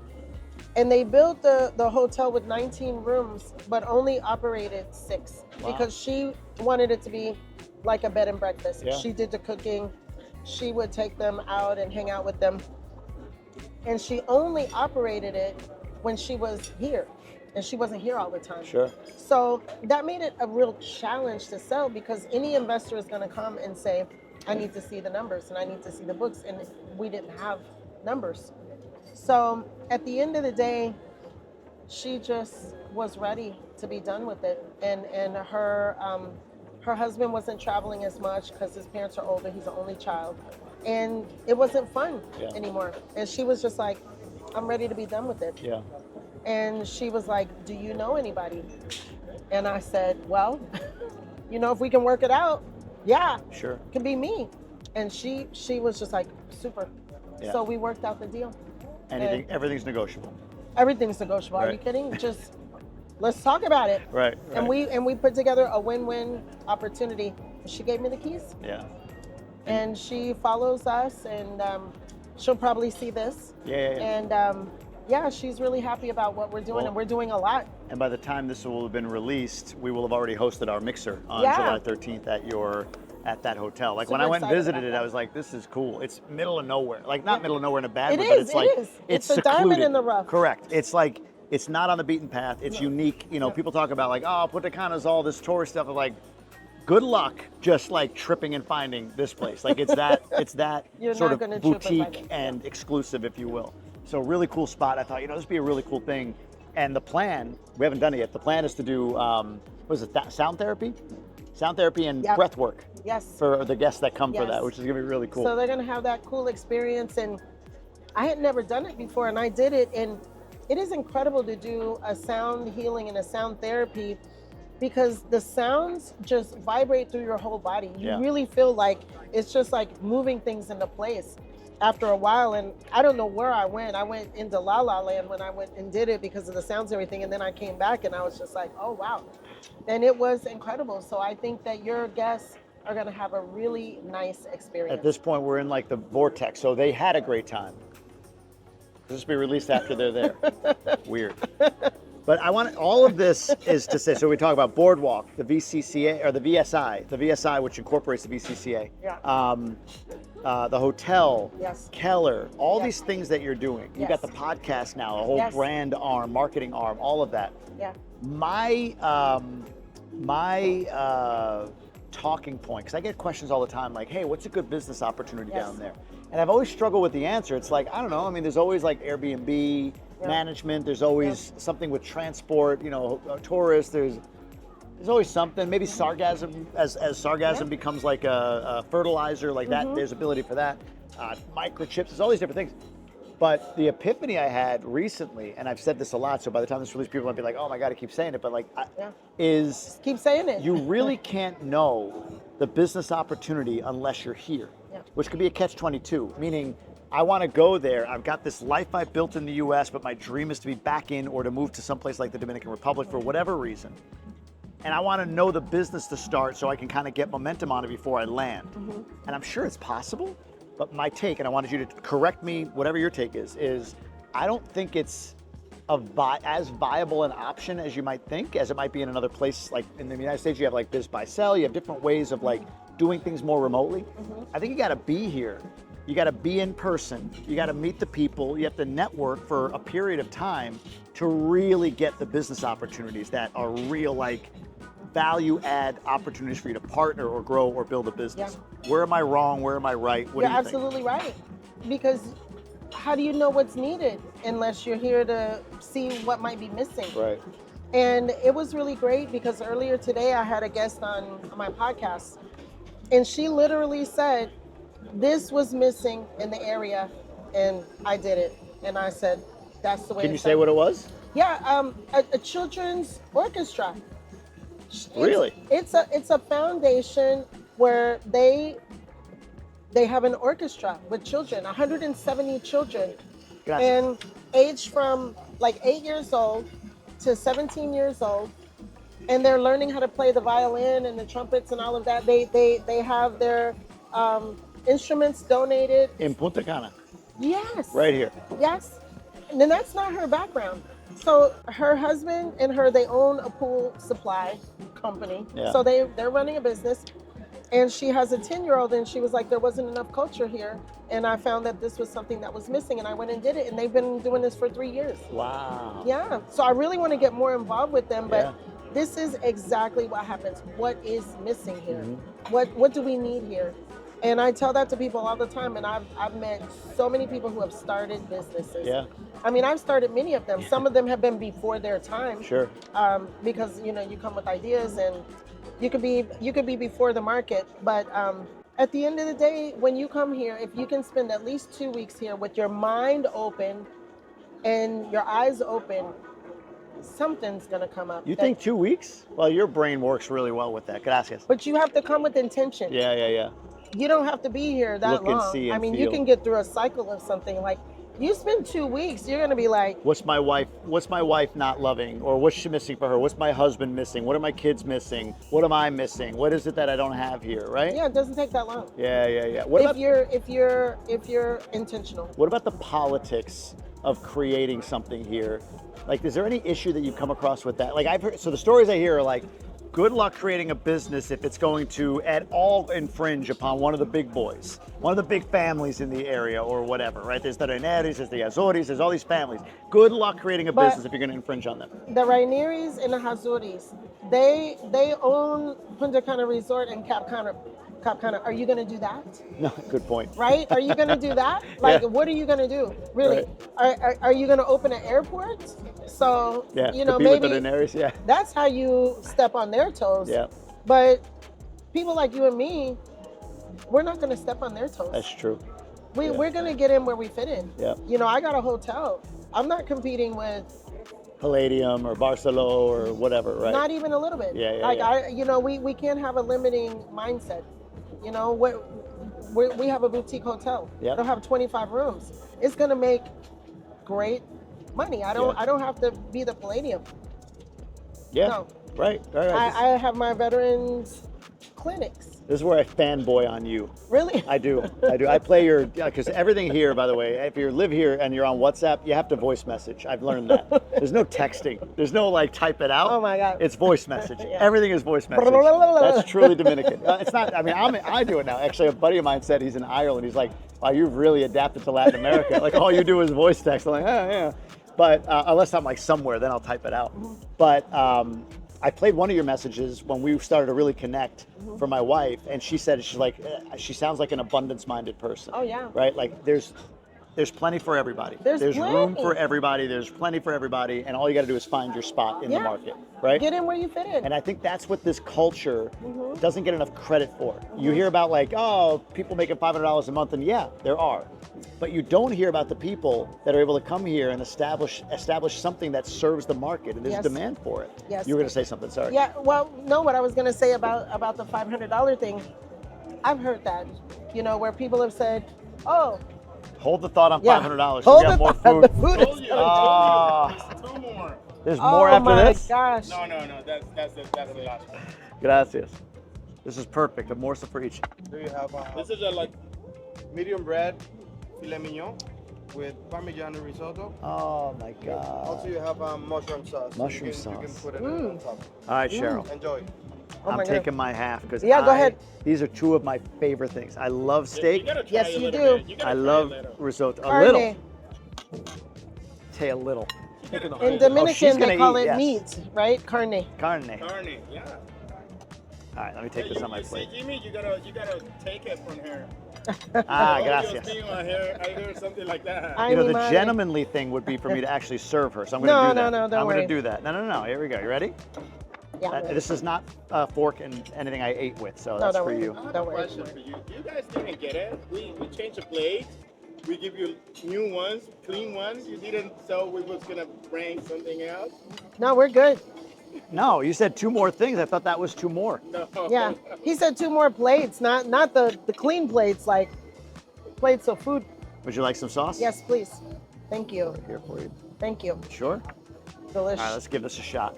You have a knife? Yes. My God, I'm not going I to eat am for a 2 days. carnivore. Me too. I mean, Tell me about the risotto. come on, man. What do you mean tell you about it? It's incredible. That's good. The Parmesan. And the mushroom sauce. Ooh. You know, I ate only meat and eggs for 2 months. Oh, really? What was that diet? Carnivore. Carnivore diet. I ate 3 to 4 eggs for breakfast. I had a ribeye for lunch and a ribeye for dinner. And on occasion, I would switch out the ribeye for 2 burger patties. It all was like grass-fed. It was here. It was in DR. Wow. I'll tell you, I lost 8 pounds. I had, after about 2 weeks of feeling my way into it, I had more energy. Really? It was like, you ever do pre-workout, like for the gym? You ever taken like a Red Bull? Yeah. It was like a Red Bull hit. Like all of a sudden, I remember Really? like 9 days in at the gym, I all of a sudden was like, whoa. It was just like this rush that didn't stop for 2 months. Like it was just up. If anything, it was like hard to like dial it down, go to sleep or whatever. Wow. But lost weight. I had more like lean muscle mass. I felt great. I had no inflammation. It was amazing. Only issue, and I Meat and expected it. eggs. Meat and eggs. My LDL went up. So I read about it, and what I learned was I was eating way too much meat. Okay. I was eating like a 2-pound ribeye Everything in moderation. twice a day. So I was eating like 4 pounds of ribeye, like everything, the fat, everything, twice And a day. it made you lean. Go figure. Well, that whole myth on fats, another I know, topic, I know, another day. I know. But yeah, not having carbohydrates, not having sugars, not having anything like that. Wow. God, that's good. It drops right off of you. Drops right off of you. All I'm the gonna weight. have to try that. It was so good. I said to my wife the other day, I'm actually tempted to do it again, but I would incorporate like salmon. It's carnivore. Yeah. As long as it's a meat product. Yep. So like butter. Butter. Butter What? is, yeah, from a cow, cow's milk. Oh. Butter, cow's milk. Like you can't eat rice, you can't eat vegetables, you can't eat, I mean, it can't, but like you're not supposed to on a carnivore diet. It was amazing, amazing. Super interesting. I love meat. Like this is fine, except that it's fried. So like the breading. So if I had like grilled fish or grilled salmon, cool. Salt is fine too, but anyway. My goodness. Delish. So you were saying about the $500 per month employee thing, or the person that only makes $500 a month. You've heard that a whole bunch. Yeah, sometimes people come and they're like, that's so terrible. How could you pay so little? People aren't really making money. I mean, it started out at 200 when I Right, first right. came. Okay. Yeah, yeah. It's been going up. But here's my take on it. It really goes a long way back home. And this is what I tell people. Because this is the way I see things. They take that $500. Generally, they don't have expenses. Like the lady in my house, she eats in my house, she sleeps in my house, she goes home for the weekend. She takes all her money. We pay her salary. I still give her bus fare. And Same. We do the same. Yeah. yeah, and it goes a long way because sometimes out in the countryside, they don't have a lot of expenses. They're not paying rent. They're not paying electricity. The food, it's agricultural. It's all so the rent of the land. Yeah. you know, you got mango trees on the land. You got papaya. You got a chicken. Like my mother-in-law, she had a chicken that would lay an egg. It was so cute.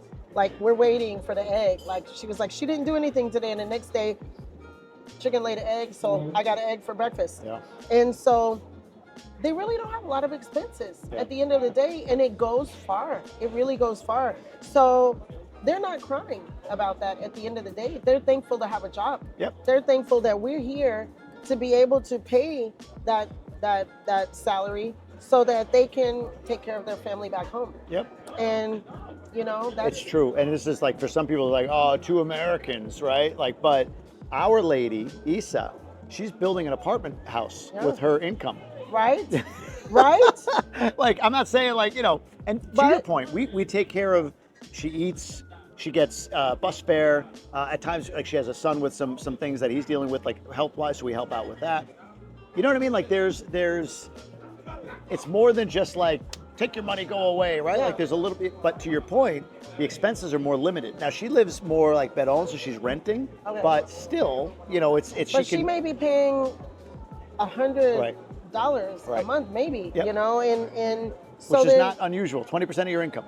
Right. Right. That's how it works. Yep. You make 10 grand a month, you pay 2,000 a month in your mortgage. That's fairly right. That's like kind of normal, right? Exactly. Yeah. So sometimes people really look at the glass as half empty. Yeah. And I look at the glass always as half full. I used to look at it like I need to pity somebody making $500-600 a month or whatever. And I've learned, and it's not something you can explain, I don't think, without experiencing it. Yeah. And honestly, you're married to a Dominican man, I'm married to a Dominican woman. Something my wife has educated me on, and my wife's family has educated me on, is the mindset that I'm pitying them is actually patronizing. Yeah. To them, right? Like to I say them, but like to somebody who's making that income. They're happy. Yeah. They're making a living. There's things that you or I take care of for them. They feel sorry for us Correct. a lot of times. Correct. You know, right? because a lot of Americans are just miserable. Yeah. You know, you're rarely gonna find a miserable Dominican. Yeah. They're happy to wake up. Agreed. You know, sometimes I laugh and I feel like I corrupted my husband because look at how he grew up. He didn't have any running water. You know, He's countryside, right? He grew up in the countryside. Countryside in Mao. Wow. You know, the house that they grew up in, it was like a little shack Same with my wife, with yeah. cardboard to divide the rooms. I mean, literally. And he would come in the beginning. We were getting to know each other. He would come and sit in the living room and just look at the wall. He'll just sit there, and I'm like, what are you looking at? Like, he didn't grow up with a TV. He didn't grow up with Facebook or any of that. And he would just be like, chill, relax. And then I got him on Facebook eventually, and now all he does is like, he's always on Facebook. Is he bougie now? Is he high society? Oh my God. Yes, he is. Like the first, I don't know how many years we were married, he was like, you know, taking a shower with cold water. And when we were dating, like I would, go and visit him. We were getting to know each other. There was never hot water in the bathroom. He was like, oh no, they're gonna fix that. At the end of the day, they never fixed it because there was no hot water. Yeah. He just didn't want to tell me there was no hot water. And he would always say, no, and the cold water is good for the skin, and it's good for this, and the cold water and everything. And now, you go into the bathroom when he's showering, everything is fogged up. Like he's showering in hot water. Yeah. I'm the one with the cold water because I don't want to get out the shower sweating. He's on Facebook just different things like that. And so now I kind of wonder, you know, if I have corrupted him. In the beginning, he would only drink water, so then I'm buying soda. So then he started drinking too much soda. We don't buy soda anymore. Yeah. But it was there, and I had to really take a look at myself, because he was impacting me and I was impacting him, but I could see how some of those things were like bad in a way. Yeah. You know, I couldn't believe that he didn't know who Oprah Winfrey was. Oh, wow. No, he didn't know. Right. I was like, are you kidding? Do you really not know who Oprah Winfrey is? And he's like, I don't know who she is. Yeah. I don't know. And so it was a lot of culture shock in the beginning. It was a lot of culture shock, but we got it together. You know, now it's been 15 years, and I've learned a lot from him, and he's learned a lot from me. Like, now I'm a completely different person. I was so uptight before, like, you know, it's like 10:02, where is everybody? You know, and then they were supposed to be here at 10. Now the appointment's at 10, and it's like, maybe they'll show up before the end of the day. And I'm like, before noon. You know, maybe if they get here, they get here. I'm a kind of Dominican, like running late. I'm trying to get back on track now with my new partners. They're veterans, so they're like U.S. veterans, right? Oh my God. Yeah. So now I'm like getting back in. Okay, 10 o'clock means 9:55. Yeah. And before it was 10 o'clock means, you know, 10 to 11. Yeah, somewhere in that in there. range, right? Yeah. Yeah, and even my husband in the beginning, I would ask him like, hey, what time is it? He would say like 9 o'clock. I'm like, it's literally 9 on the nose. He was like, yeah. And I'm like, yeah, but read me the numbers. It's 58. 8:40 or 8:35 or something. He just rounds up to the next hour. My wife rounds down. She rounds down. She looks at the first number. And so that's it. If it's 9:56, it's 9. Drives me Well, bananas. of course, because there's a whole 50-something minutes, you know, Right, like it's 3 from 10. Like, can you? I wish she rounded up. I wish she rounded up. That is, these are the cultural differences that we have to just adapt to. We just have to adapt. Yeah. And if you can, and I tell this to people, if you cannot, then you can go back home, because you're not going to change this culture. And that's what I love, that the culture is stronger than any individual. Yeah. That's why I love it here. 100%. I really do. 100%. I really do. You talked about, I was asking you about, I ask everybody about saturation. The theme is like, look at all the development here, man. Like, there's too much going on. It's oversaturated. And I honestly, I played into that. Like, there is a lot. There's a lot of projects. Some of them are half done. Are they ever going to get done? Like, all that stuff, right? Yeah, they will. The other side of me, though, now is realizing, like, you know what? Whatever. Noval, Boardwalk, all these companies are run by pretty smart people who aren't just going to throw up a property and, like, cross your fingers and hope. No. Like, there's a lot of investment here because smart people are investing. Yeah. What's your take on saturation? Because you've said, zoom out, look at the area. We ain't saturated. What does that mean? Not even close. Not even close. Well, I've been here over 18 years, like humping and hustling every day, like selling properties, saying, hey, come to the Dominican Republic, come to Punta Cana. And it's been almost 20 years. And the area has grown, but I think we've only scratched the surface. I think we're only just now really gaining momentum now. And I see, you know, I don't think that I will get to see saturation in this area. In your lifetime? No, I don't think so. Wow. Why do you say that? Well, give me something to latch onto. There's just something about the energy here and the momentum here. Like, and there's always going to be a direction where people, I think, will be able to go. For example, in the beginning, back in 2006, 7, 8, before that crisis in 08, 10, we were only selling beach. It was like beach or bust, right? So we were selling here, Stanza Mare, El Dorado, Playa Turquesa, all those communities right along the beach. When those projects were sold out, then we were selling in Uvero Alto. Go further on the beach. Farther north on the beach. All those properties. Stay on the beach, though. Beach or bust. Right. And then everything slowed down. And then instead of continuing up the beach, we built, in. So it was more of like filling in the rest of the Punta Cana Bávaro community. So then you started seeing more communities like Vista Cana that came back to life. Right. And other communities that were farther in, the Verón, the Serena Village, and other things like that. So at the end of the day, let's say, and even you go up to Vero Alto, all the hotels Yes. say Punta Cana. Yeah. Anyway. Even though So- Punta Cana is literally from the airport to the It's- traffic circle. And that's it. That's Punta Cana. That's it. Technically. Technically. But the hotels say that. So what does that tell you? Once we fill out throughout Bávaro, Punta Cana, then we're going to go up to Macau, and we're going to go up to Nisiban, and we're going to go up to Miches. And then that's going to build, and then it's all going to fill out, and it's all going to be considered basically Greater Punta Cana Yeah. at the end of the day. Yep. That's going to be a lot of years. What's the biggest challenge to achieving that right now, do you think? For the area, for the government, for the developers, what's the biggest challenge to continuing this expansion? I have my thought, but I'm curious. I think, well, you're going to tell me your thought? I will after after. I want to hear you first. I think that the government needs to continue to do what they are doing, which is cracking down on corruption. I think that you still hear the stories about people getting scammed. I mean, I got scammed. Yeah. I mean, I even lost a vehicle. I didn't tell you that story. No. I lost a vehicle. It was a terrible story. I've gone through a lot. What, you know? can you quickly? You want me to tell you? I want to hear about losing a vehicle. You can't just tease that. We got to hear Okay. about it. I had an idea, and it was literally recommended by a politician.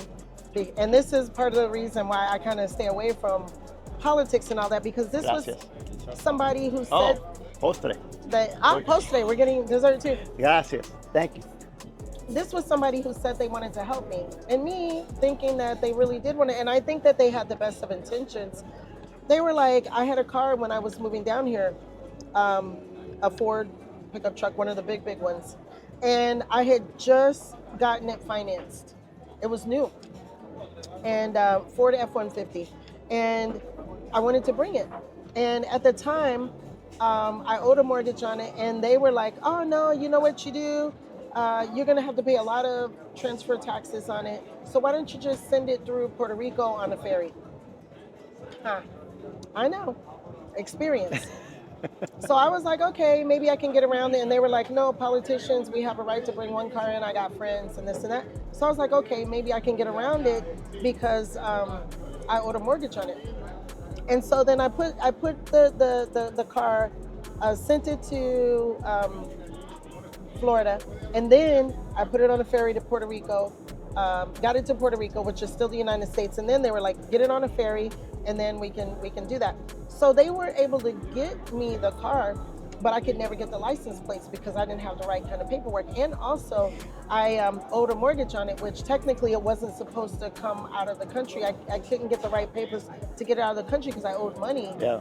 So then I'm stuck, and they're like, get the paperwork clean. So I'm going and finding the money and paying off this car like $20-something thousand. And so then I get the car paid off to have the clean title. And then they ended up saying that the car had been in the country too long. I have been driving it. They got the car through off the ferry. They got it to me, but I could never get tags. So I had this car with no tags all this time.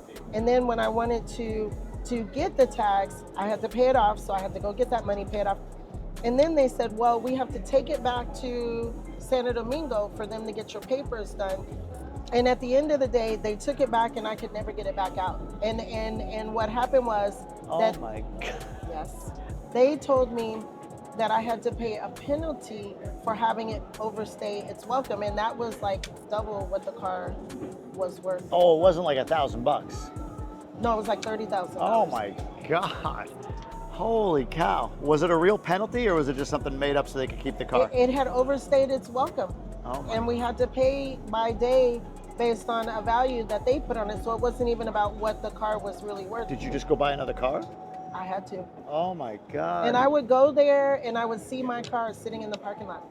Jeez. It was parked right Yeah, there. yeah, yeah. I could see it, but I couldn't get it. And it was like, those are days that were like really nightmares for me Yeah. being here. Like how things really worked, how I really got scammed and cheated. I had put money down on a piece of land up in Nisiban at $9.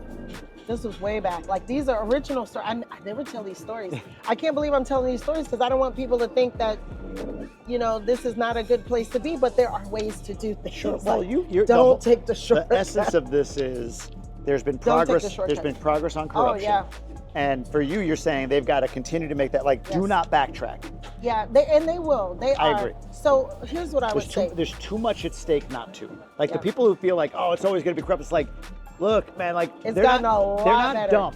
These people aren't dumb. Like there's more money in it's almost like a mafia guy or like Yeah. a drug lord. Yeah. My cousin was in the show called Power on Stars. It was about this drug lord who started a nightclub, and then he was like, well, hell.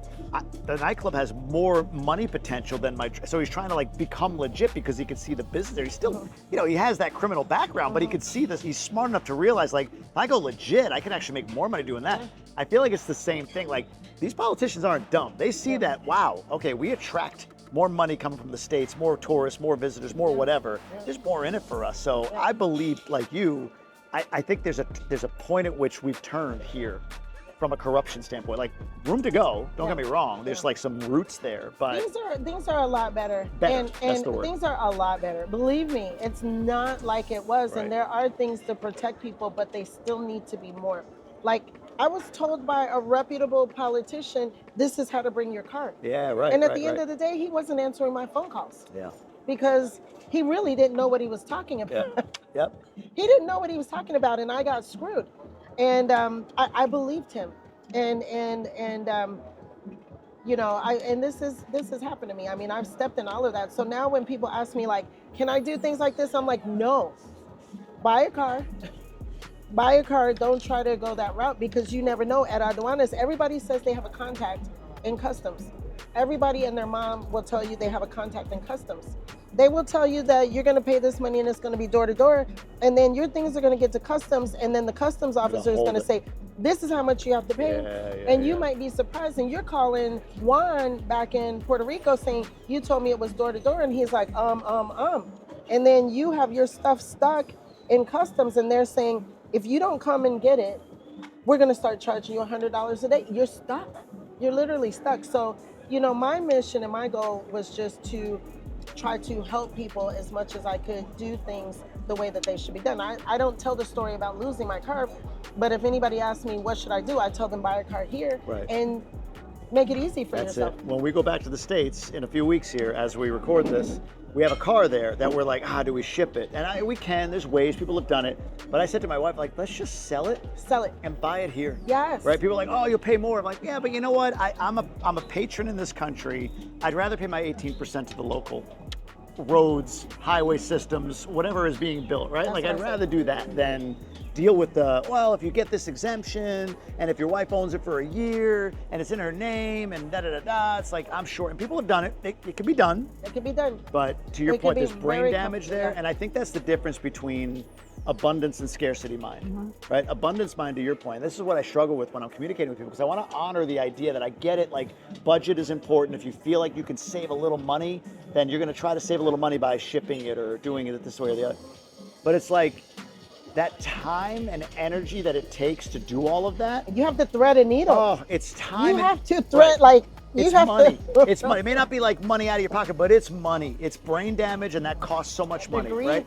The grief, I mean, that experience damaged me for a lot of years. I'll bet. A lot of years. I didn't have that 20-something thousand, especially not after, you know, I lost money on, I lost so much money. Yeah. You know, it's incredible. And I really work to help people not have a nightmare story, because at the end of the day, if you ask me about my story here, it's a happy story. Yeah. I mean, I'm a happy person. You're doing well. I'm doing well. You're doing well. But listen, right. Same here. It's not an overnight thing. No, I mean, I didn't fall into all of this stuff. I mean, you actually reminded me of that when I was like, you know, it's like, yeah, how did I end up with the hotel?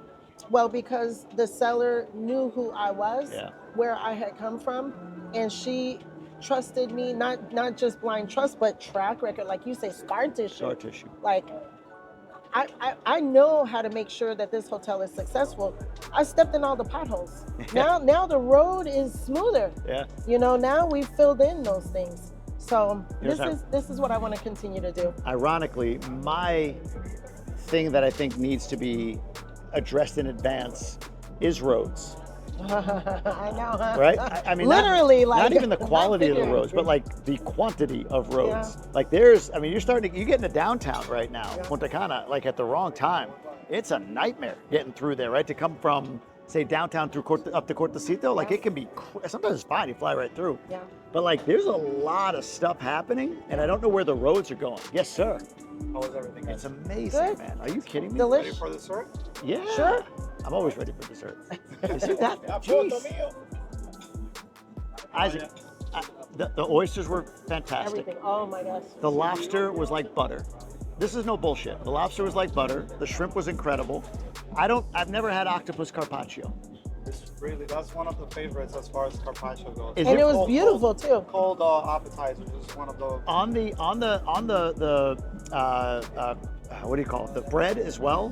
It was almost like a pizza in a way, in a good way, right? It was almost like that smooth. I don't know. It was really good, man. It's been amazing. So you did way more. We were just expecting let's try a couple things. No. We've eaten everything in your Delicious. restaurant. It's incredible. Oh my God. Flan. Look We at have this. also brownie alla mola and then classic tiramisu. Ooh, my goodness. Which is your favorite? We recommend to go with the brownie and ice because it's in hot and cold. Is this edible? Yeah, it's caramel actually. Oh, is it really? It's like gold. All right, which one are you diving into first? I'm going for the going brownie? I'm ice going cream flan. brownie. That's beautiful. Here's a plate for you if you'd like it. Oh, okay, thank you so much. I'm gonna grab this one. Yep. Booyah. Thank you to Jellyfish. Wow, what a meal. Yes, jellyfish. What a meal. Classic. I love the connection you have here. Like you set this up. Yeah. Who you know, Yeah.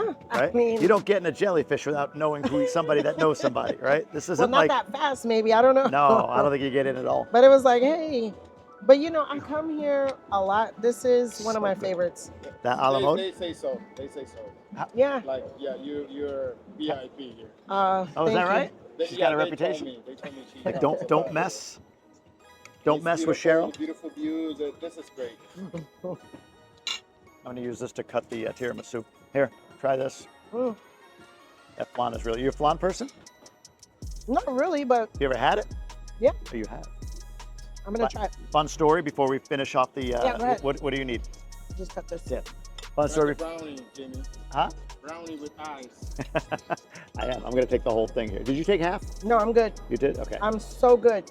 My wife, when I first was like smitten. Is that a word you can Yep. use, or am I sounding old? No, yeah, well, you know. This I is- got young kids, you know, they say that I was born in the 1800s. They always go back to the 1800s. I saw a reel today of these athletes that were born in like 05 that play at like USC. And they're grown, right? Well, they asked them like, what's old? What year? They're like, oh, 1999. I'm like, oh my God, that I'm ancient. But when I first started like wanting to maybe date my wife, we worked together Uh-huh. and she made, for like a potluck Friday at the office or whatever, she made a flan. My wife's sensitivity to sweetness, like if she puts one sugar grain in, she's like, oh my God, so sweet. Oh. Everything's sweet to her, Uh-huh. everything. So she made it with her sweetness palette. Mhm. And I'm the guy that wants to date her. Mhm. So I can't try the flan with no sugar Uh-oh. and then react in a way that was appropriate, which would be to spit it across the room and say, what the hell? Who did this? I was like, ooh, That's good. so good. So for like years, I didn't try flan because I thought that was flan. I thought flan was just like Like what custard she did? with no sugar in it. Oh my right. gosh. And then I finally tried it again and I was like, oh, actually, I kind of like flan. Yeah. Now that you tried like Ah, regular flan, love my wife. Yeah. Love you, Sylvia. my husband and I have some of those experiences. He cooked for me once, chicken. And I was just sitting there smiling, like, oh, it was raw. He stewed it and it was, Really? Like, but pink? you know, yeah, it was, and then I cooked for him rice, thinking that I'm cooking good rice. I did the same with tres leche, but yeah. Yeah, you know what? After that, we hired somebody, and I stay out of the kitchen. Like, we figured that out. It's like, you know what? Let's just work and make money big so that perk. we can hire Big somebody. perk of being here. I made my wife when we were dating to like, again, we started dating, I made her tres leche, which was good.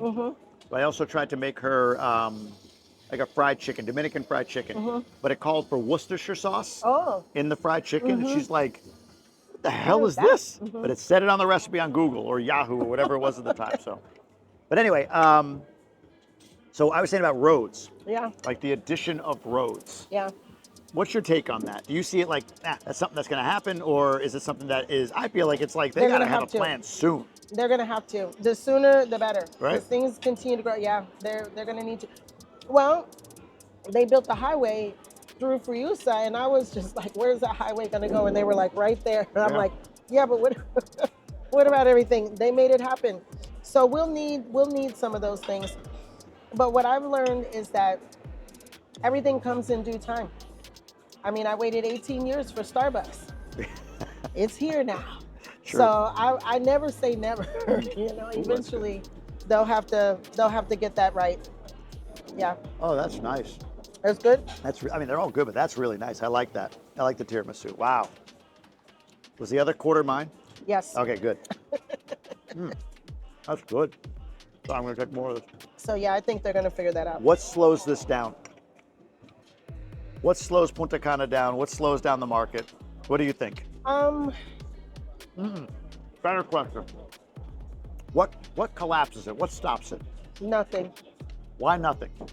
Well, I've been here through the global economic crisis. We just had to get creative, keep it moving. I've been here through COVID. It took my business, personal business, to a whole new level, and expanded the market. I mean, we're always going to get out somehow, some way, shape, or form. It's almost like water. It finds its way. It's like there's going to be progress here. Hurricanes? You've lived through hurricanes. Yeah. Sorry, go Maria ahead. came. Yeah. And I thought that my roof was gonna fly off of my house. Literally, like it was raining. We were getting rained on. Like rain, water coming. The roof just basically. And guess what? Keeps going. Yeah, we keep going. So for me, I see to me, really, I think the culture. That is what runs so deep. There's nothing that's going to change it, because think about it. All the progress we've seen here, that I've seen here in all these 18 years, and the one thing that holds true, even though there are buildings that are coming and different things, is the culture. That is what really distinguishes this area. The beaches are gorgeous. They're not going anywhere. And I think that the culture is stronger than anything. So I don't think anything is going to come. I mean, they shut down the country. And we never had hospitals that collapsed. Actually, COVID brought more people to the community where I live, which is Cocotal on the golf course. And we didn't, we weren't really big on selling golf, let's say. Right. We were selling beach. And then COVID comes and everybody wants a golf course because they have beautiful backyards. And so, there's always something going up. I mean, unless the lights just shut off across the whole globe. But Sure. I think that even if everything goes down, there's going to be that little beacon of light that's going to be the Dominican Republic. Yeah. I just believe it. Yeah, no. Well, you've been through it all. I was just curious on the hurricanes. Is that you've been here 18 years. How many hurricanes do you recall? All of them. No, but like how many is that? One a year? One every 3 years? There's always a tropical rain. Sure. There's always. But like an actual, like we were here for the Fiona. biggest one was, that was one, but I think Maria. Maria was big, right? Yeah. That was 2017? It was like a 3, it was, they said it was a 3, but it hit out in the water, so it actually didn't hit land, but it was a lot of wind. Actually, one of my billboards was on CNN. Really? Literally, they were standing in front of one of my billboards. I don't know who but they were here for the storm. Yeah. And the billboard was like leaning over. Went down, yeah. So the billboard lady, and the billboard, it didn't fall though. Yeah. It was just kind of. But in 18 years, leaning you really only remember one storm that that really hit, that like, wow. Yeah, that was the only one. We That were here was for really Fiona. It was a category 1. You know, it did its thing. Yeah. A few days later, things seemed to be kind of back up and running. There were Yeah. some spots that took a little longer. Like Yeah. I remember Juanillo Beach that beach bar took like probably a month and a half before it was back up and running. And that was like a Cat 1, but a slow storm. Kind of hung around for a while. Yes. But that doesn't even stick out as like a blip. No, Yeah. just get up, clean up, and keep it moving. Keep on rolling. Yeah, keep it rolling. I mean, some things took long. Actually, it cleaned out some of the riffraff that was on the beaches and stuff. Really, literally. Yeah. I mean, it was a cleansing. And my thing is always like, you know, when the storm comes, just make sure you have good roots. You know, make sure you have a good foundation, and it'll blow by. And then, you know, let's say right now, there are people coming from everywhere trying to sell properties and saying that they're realtors. They're not all. So people need to really be careful. Yeah. You know, I think that if there's some cleansing, then it'll clean up some of those people, because then they won't be here thinking that they can say anything to anybody and scandalize people. Yeah. You know, you know, sometimes that's a good thing. Yep. Just make sure your roots are good. 100%. You know, you're not living in a straw house Yeah. when the winds come. Yeah. Yeah, our house is fully concrete and rebar. Yeah, Top, bottom, I mean, and sides. Yeah, So, so you're good. should be. You're gonna be good. We'll hang in a closet if we need to. Yeah, so. I know. I really have faith. I mean, with everything that I've seen, we've always come out on the up and up, and I think that we always will. If people want to come and invest, don't wait. What are you waiting for? Yeah, it's There's fair. always something, and we always come out in good shape. I got to ask. We went through a bunch of different courses, a bunch of different things. Yeah. What stood out? Favorite meal here at Jellyfish, your favorite portion, or favorite my whatever you gosh. had here at Jellyfish today? Let me see. You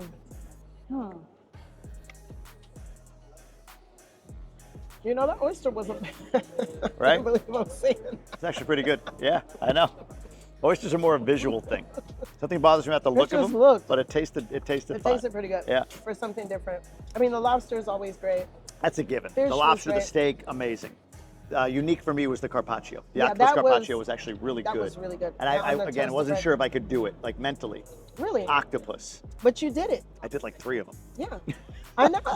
You They didn't were get good. enough. You'll be back soon. I will for be that. back, yes, And the yeah. oyster, right? Yep. It's incredible. I appreciate you setting this up here. I mean, this No, is not an easy my place to pleasure. get into and do something like this.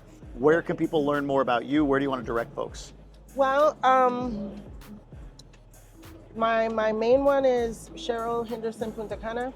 That is with my website, my YouTube, really the podcast, and that's been a really fun project of mine. Instagram, LinkedIn, Facebook, everything is Cheryl Henderson Punta Cana, and from there they can connect to the other businesses. If they want to buy real estate with the Keller Williams, KW Punta Cana, or Boardwalk Developments for our projects, you know, I would love to sell some more of our inventory. So Well, and I'll say this, down below in the caption, there's a link for if you need a realtor. So just fill out the form, put Boardwalk, put Boardwalk in the comments section of that form. We'll connect you to Cheryl and her team so that you can take a look at the property that I'm investing in, or any of the Boardwalk properties for that matter. Yeah, Anything that any of them. And for veterans, any veterans that are out there, I mean, veterans are true to my heart. My dad's a veteran. I grew up on Army bases. I've been all over the world. And I really would love to have any veterans out there to contact us at Veterans Solutions International and get connected. Come down, come visit, go to the clinic. Let us treat you like like they would really deserve to be treated. I think that there's Incredible something missing facility. in the States, and we really want to honor them. There is, because when I did that reel, just because it was an amazing facility, I was like, oh, I got to do. That's what I do. People think like, oh, you're getting paid. I'm like, if you paid me, I don't know where it is. I just like to share I bought it. you lunch today. There you go. I just like to share it. I just like to oh, check this out. Oh, that's cool. I'm like a kid in a candy store here, right? Like I'm just seeing the things that maybe lifers take for granted. Like, oh, we didn't know we had that. We didn't know that. This, but that thing got shared like 3,000 times. Incredible. Right? People, veterans, are like, oh, we didn't know this was there. Yeah. So there's obviously something to that community wanting to come down and looking for medical and or total veteran services Yes. like you do with VSI. Yes, So. yes, and really anybody, because this was my vision in the very beginning when I moved down here 18 years ago, was to help people to be able to accomplish their goals of buying a house or making an investment or retiring. And I keep that vision still, that fire still burns inside of me. I want to continue to welcome people to Punta Cana to live a better life. I mean, I truly believe that I'm going to live a lot longer because I moved here, because I felt like in the beginning that, you could drop at any moment. Yeah. People are dropping. Yeah. And I don't feel that way. I mean, I literally feel like I'm going to grow old. Yeah. I wasn't sure about that before I moved here. And now it's like, I'm gonna be old, probably an old lady sitting in a rocking chair somewhere saying, I remember. Double the billboards. Double Another the billboards. one. Yeah, put up another one. I don't have much time left. I love it. I love it. I really appreciate you doing this. Thank you. Thank you so much, Yeah, this Jamie. was fun. It's been a pleasure.